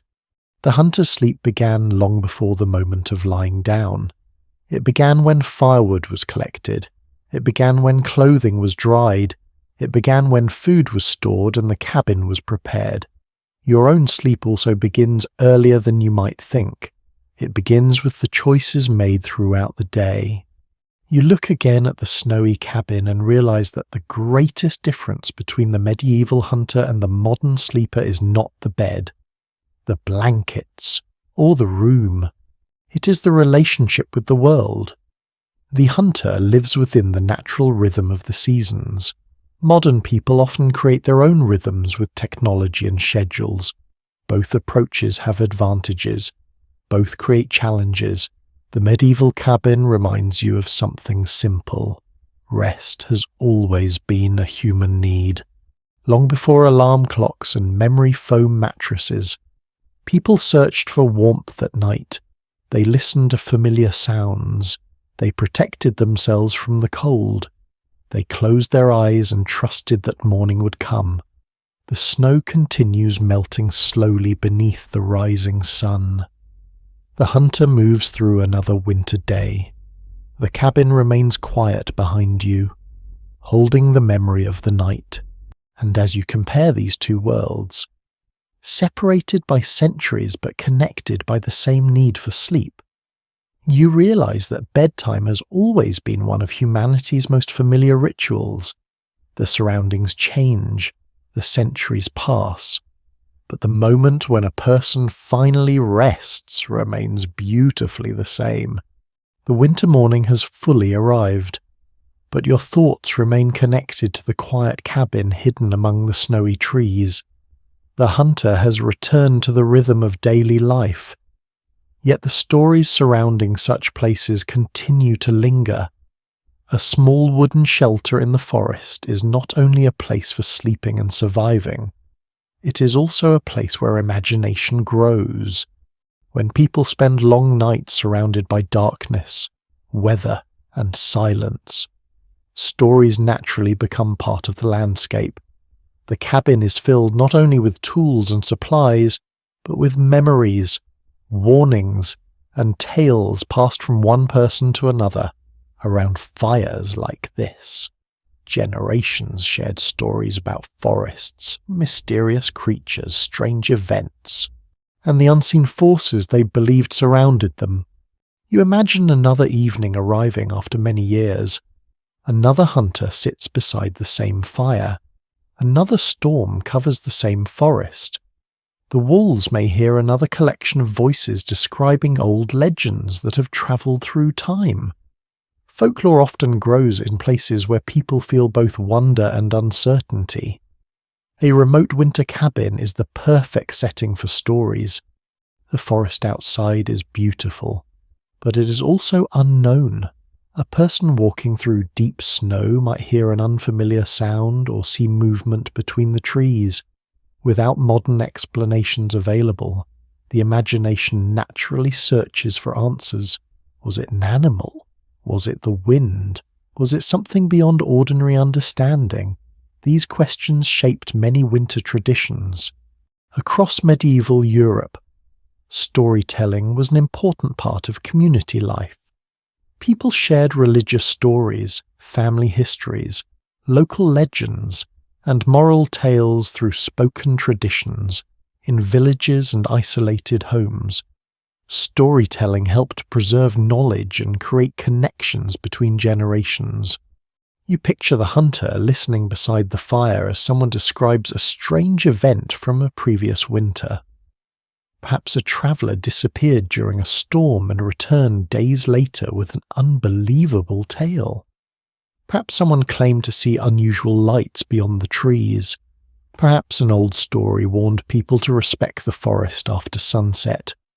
Whether these stories were believed completely, partly accepted, or simply enjoyed as entertainment, They shaped how people understood the world around them. A peculiar little tradition from the Middle Ages involved telling stories about creatures that lived in forests and wild places.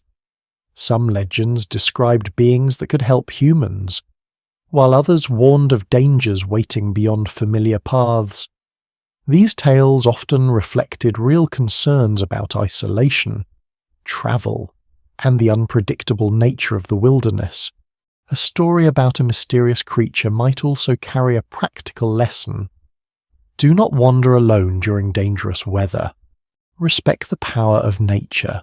Prepare carefully before travelling in this way. Folklore was not only about fantasy, it could also teach survival. You look again at the snowy forest surrounding the cabin. Today, a person might enter such a landscape with navigation equipment, emergency supplies, and weather information. The medieval hunter depended more on memory, experience, and knowledge passed through generations. The forest was both a workplace and a place of mystery. Researchers are still piecing together how ordinary medieval people understood the boundary between folklore and reality. Written sources often preserve stories from educated authors, religious writers, or wealthy individuals, while the everyday beliefs of rural communities were usually passed down orally. This makes it difficult to know exactly what every person believed. The historical record gives us pieces, but not the entire picture. You return to the image of the cabin at night. The fire burns low. The hunter rests. Outside, the snow-covered trees create shapes in the darkness. It becomes easy to understand why people created stories around such environments. Humans have always filled silence with meaning. A shadow moving across a wall can become a story. A strange sound in the forest can become a legend. A dream after a long winter night can become a message. The imagination turns ordinary experiences into something memorable. One fascinating oddity from medieval culture is that some people connected certain animals with symbolic meanings. Wolves, owls, and other creatures that move through nighttime landscapes often appeared in stories because their habits seemed mysterious. Their behavior could inspire both respect and fear. The hunter would understand these animals in practical ways. A wolf might represent a real concern for safety. An owl might signal the presence of the nighttime forest. But stories could add another layer of meaning. The same creature could exist in both the practical world and the imaginative one. You begin to see how the cabin itself becomes part of the storytelling tradition. The walls protect people from storms, but they also create a place where stories survive. A person sitting near the fire is not simply passing time. They are participating in a long human tradition of sharing experiences. The winter night encourages reflection. When the outside world becomes difficult to access, people turn toward each other. Conversations become longer. Memories become more important. Old stories find new listeners. This is one reason isolated places often become connected with legends. A mountain village, a forest cabin, or a distant settlement can develop its own collection of tales because people spend so much time together in the same environment. You think about how many stories may have disappeared completely. Countless conversations happened beside fires, but only a small portion were ever written down. The voices of ordinary people often vanished, leaving behind only traces. Yet those traces still reveal something meaningful. They show that medieval people were not only surviving, they were imagining, they were wondering. They were searching for explanations and entertainment during long evenings. The hunter's cabin becomes more than a shelter against snow. It becomes a place where human creativity survives alongside human endurance. The same fire that cooks food also illuminates stories. The same winter darkness that limits travel also encourages conversation. The same isolation that creates challenges also creates moments of connection. You settle into the peaceful image of the cabin once more. The storm has passed, but the legends remain. The hunter may step outside tomorrow and see only trees and snow, yet inside the cabin, the memories of old stories continue. Perhaps that is the quiet magic of places like this. They hold not only the people who lived there, but the ideas they carried with them. The cabin remembers footsteps. The forest remembers seasons. The stories remember the people. And somewhere beneath the winter sky of 1334, a simple hunter's shelter becomes a doorway into a world where history and imagination gently meet. The afternoon slowly fades, and you find yourself returning once more to the quiet world of the hunter's cabin. The snow has covered the landscape again, turning the forest into a vast white silence. The path leading to the shelter is almost hidden. The trees stand like dark figures against the pale sky, and the cabin remains exactly where you left it, steady and patient beneath the winter weather. You step inside, and the familiar warmth welcomes you. The fire has been rebuilt, the tools have returned to their places, the sleeping area has been prepared for another evening. Everything feels peaceful because every part of the cabin has a purpose. The hunter moves through the familiar routine with calm confidence. There's no dramatic moment, no grand announcement that another night has arrived. Life simply continues through repeated actions. Wood is gathered, food is prepared, clothing is checked, the sleeping space is arranged. These small habits create the foundation of survival during the 14th century. Most people did not experience life through the constant convenience of modern services and technology. Everyday tasks required more personal effort, from preparing meals to maintaining clothing and repairing tools. A person's comfort often depended on skills practiced over many years. You watch the hunter complete these evening tasks and realize something important. The peaceful feeling of the cabin does not happen by accident. It is created through preparation. The hunter has learned how to work with the forest instead of trying to control it. The snow cannot be stopped. The cold cannot be removed. The darkness cannot be avoided.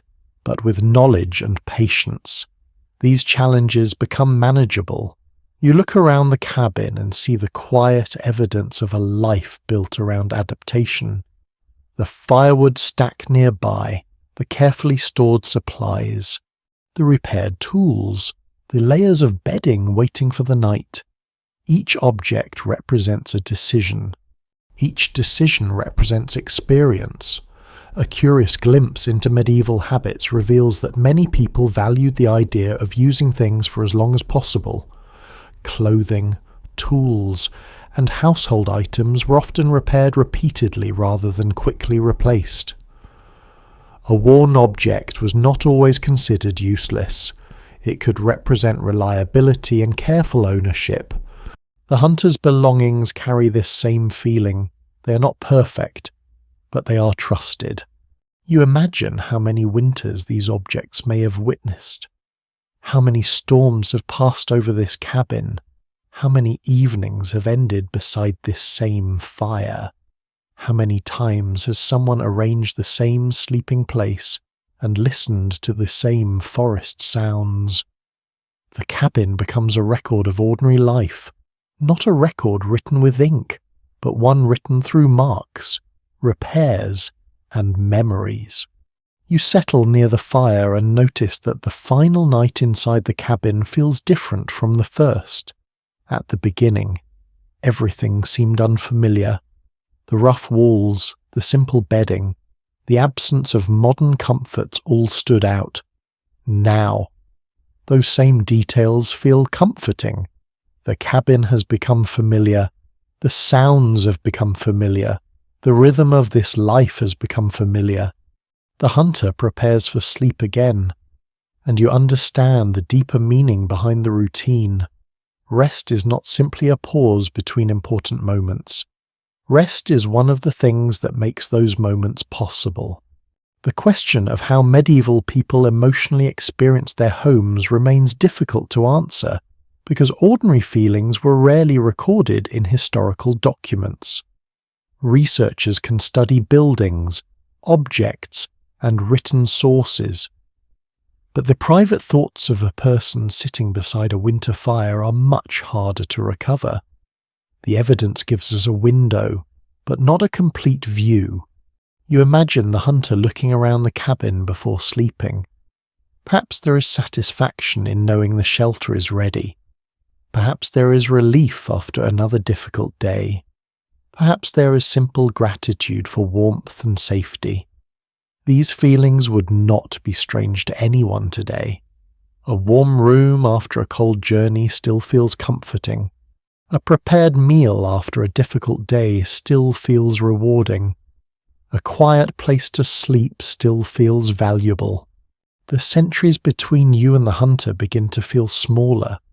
An unusual belief that appeared in some medieval communities was the idea that certain household spaces carried special importance because they represented protection and continuity. The hearth, the entrance, and the sleeping area could hold emotional and symbolic meaning beyond their practical functions. The cabin was not only a building, it was a place connected to memory, a place connected to survival, a place connected to belonging. You listen as the wind begins to rise again outside. The forest returns to its nighttime voice. The same sounds that once seemed unfamiliar now feel almost welcoming. The movement of branches, the soft fall of snow, and the distant calls of animals become part of the cabin's peaceful atmosphere. The hunter settles beneath the coverings, and the fire creates a gentle glow across the room. The long winter evening begins again. There is still uncertainty in this world.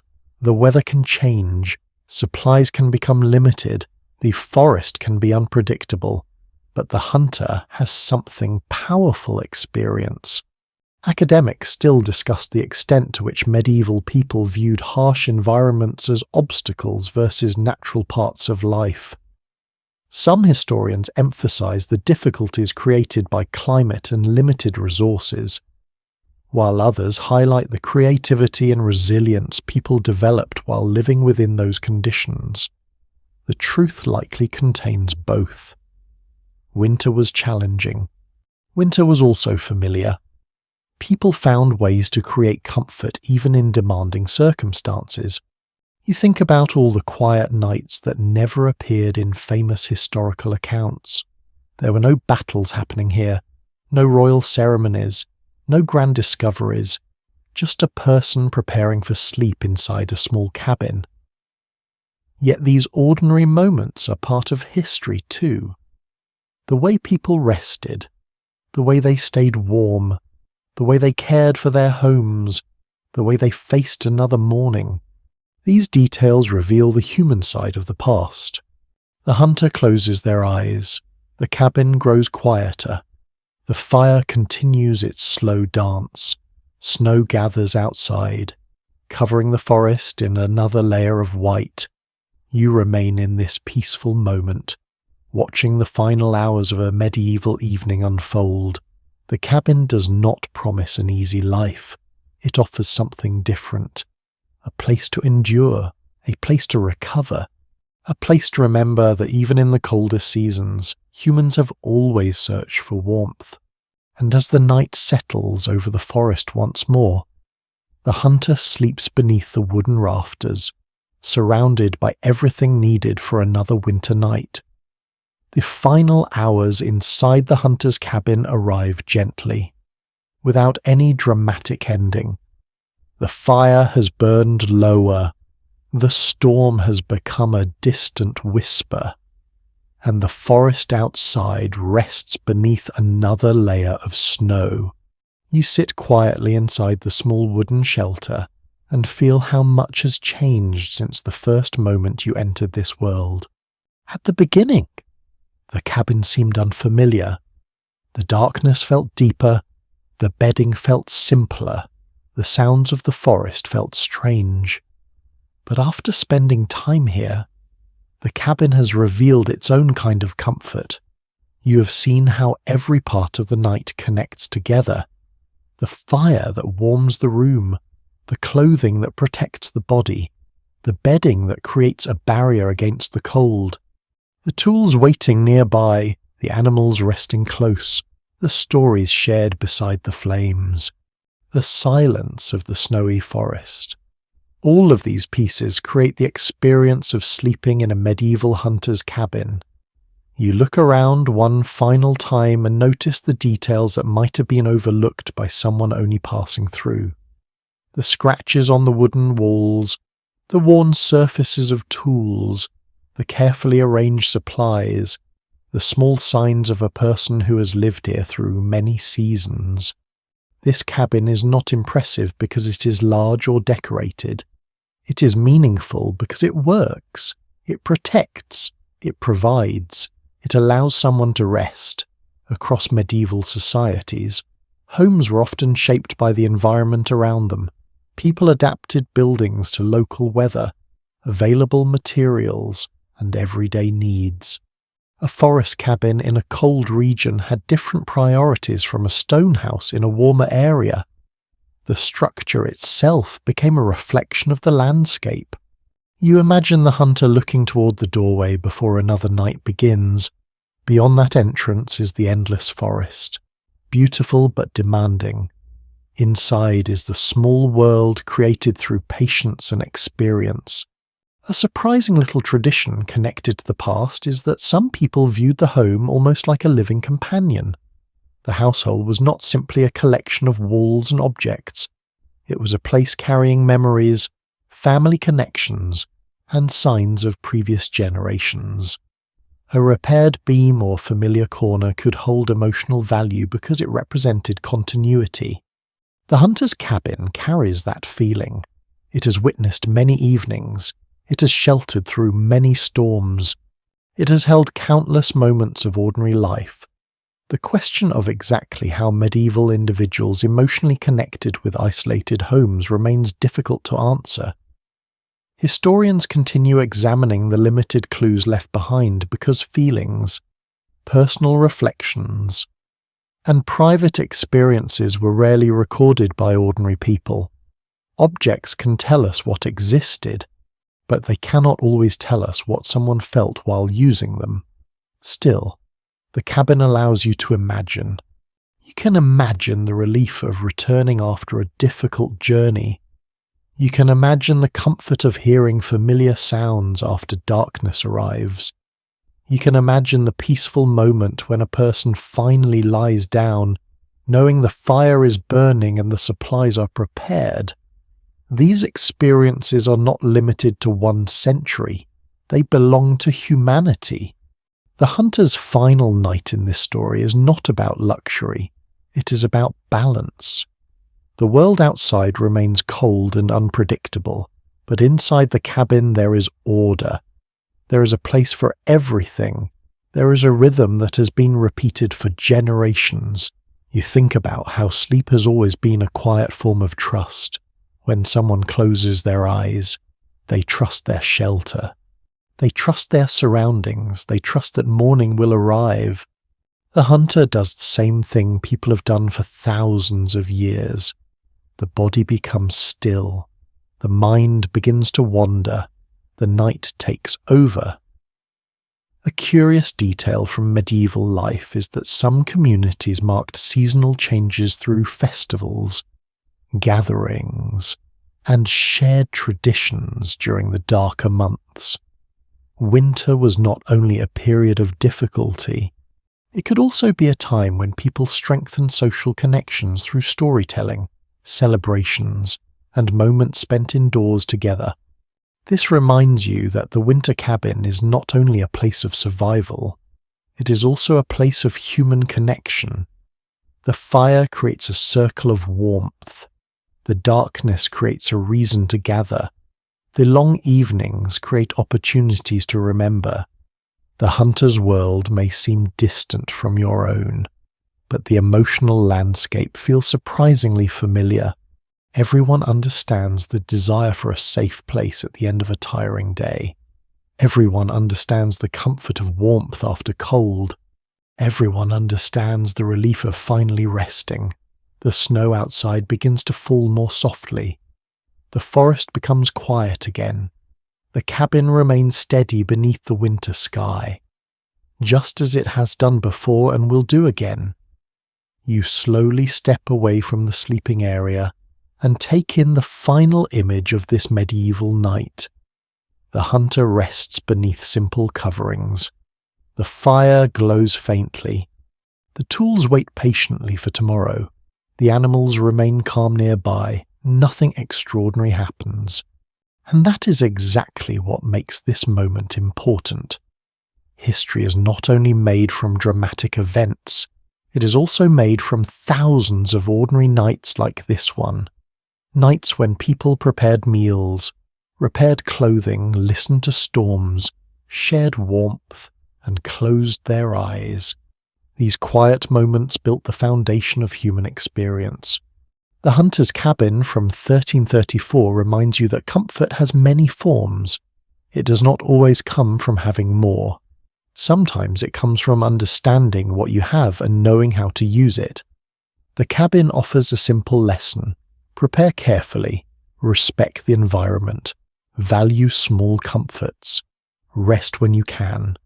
The centuries slowly fade around you as the winter scene becomes softer. The wooden walls, the firelight, and the snowfall begin to feel like a peaceful memory rather than a distant historical place. You leave the cabin carrying the feeling of the night with you, the warmth, the quiet, the patience, the reminder that people in every age have searched for the same thing, a safe place to rest. The cabin grows quieter now, and the last images of the winter night begin to soften. You no longer hear the sharp wind from the beginning of the storm. Instead, you hear only the gentle sounds of snow settling across the forest, covering the ground with a peaceful blanket of white. The hunter sleeps. The fire glows. The wooden walls stand calmly beneath the dark sky. You allow yourself to drift away from the details of the cabin and simply remain with the feeling it leaves behind.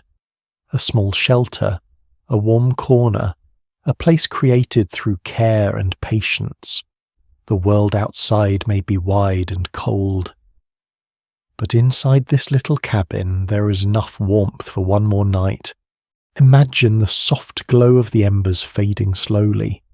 Imagine the scent of smoke resting in the air. Imagine the heavy coverings keeping away the winter chill. Imagine the quiet rhythm of breathing as everyone inside rests safely. The forest does not need to hurry. The snow does not need to hurry. The night does not need to hurry. And neither do you. Let your thoughts become slower now. Let the sounds of the cabin become distant and gentle. The worries of the modern world can wait beyond this peaceful moment, for now. There is only the calm of the winter forest and the simple comfort of being sheltered. Centuries have passed since a hunter may have rested beneath wooden rafters like these, but the feeling remains familiar. The need for warmth, the need for safety, the need for a quiet place where the day can finally end. The snowfall continues softly. The fire becomes smaller. The cabin rests, and you rest with it. The winter night fades into silence, carrying away the last sounds of the forest and leaving only a peaceful thought behind. You are warm. You are safe. You can let go. The story is finished, and the cabin slowly disappears into the quiet snowfall. Sweet dreams.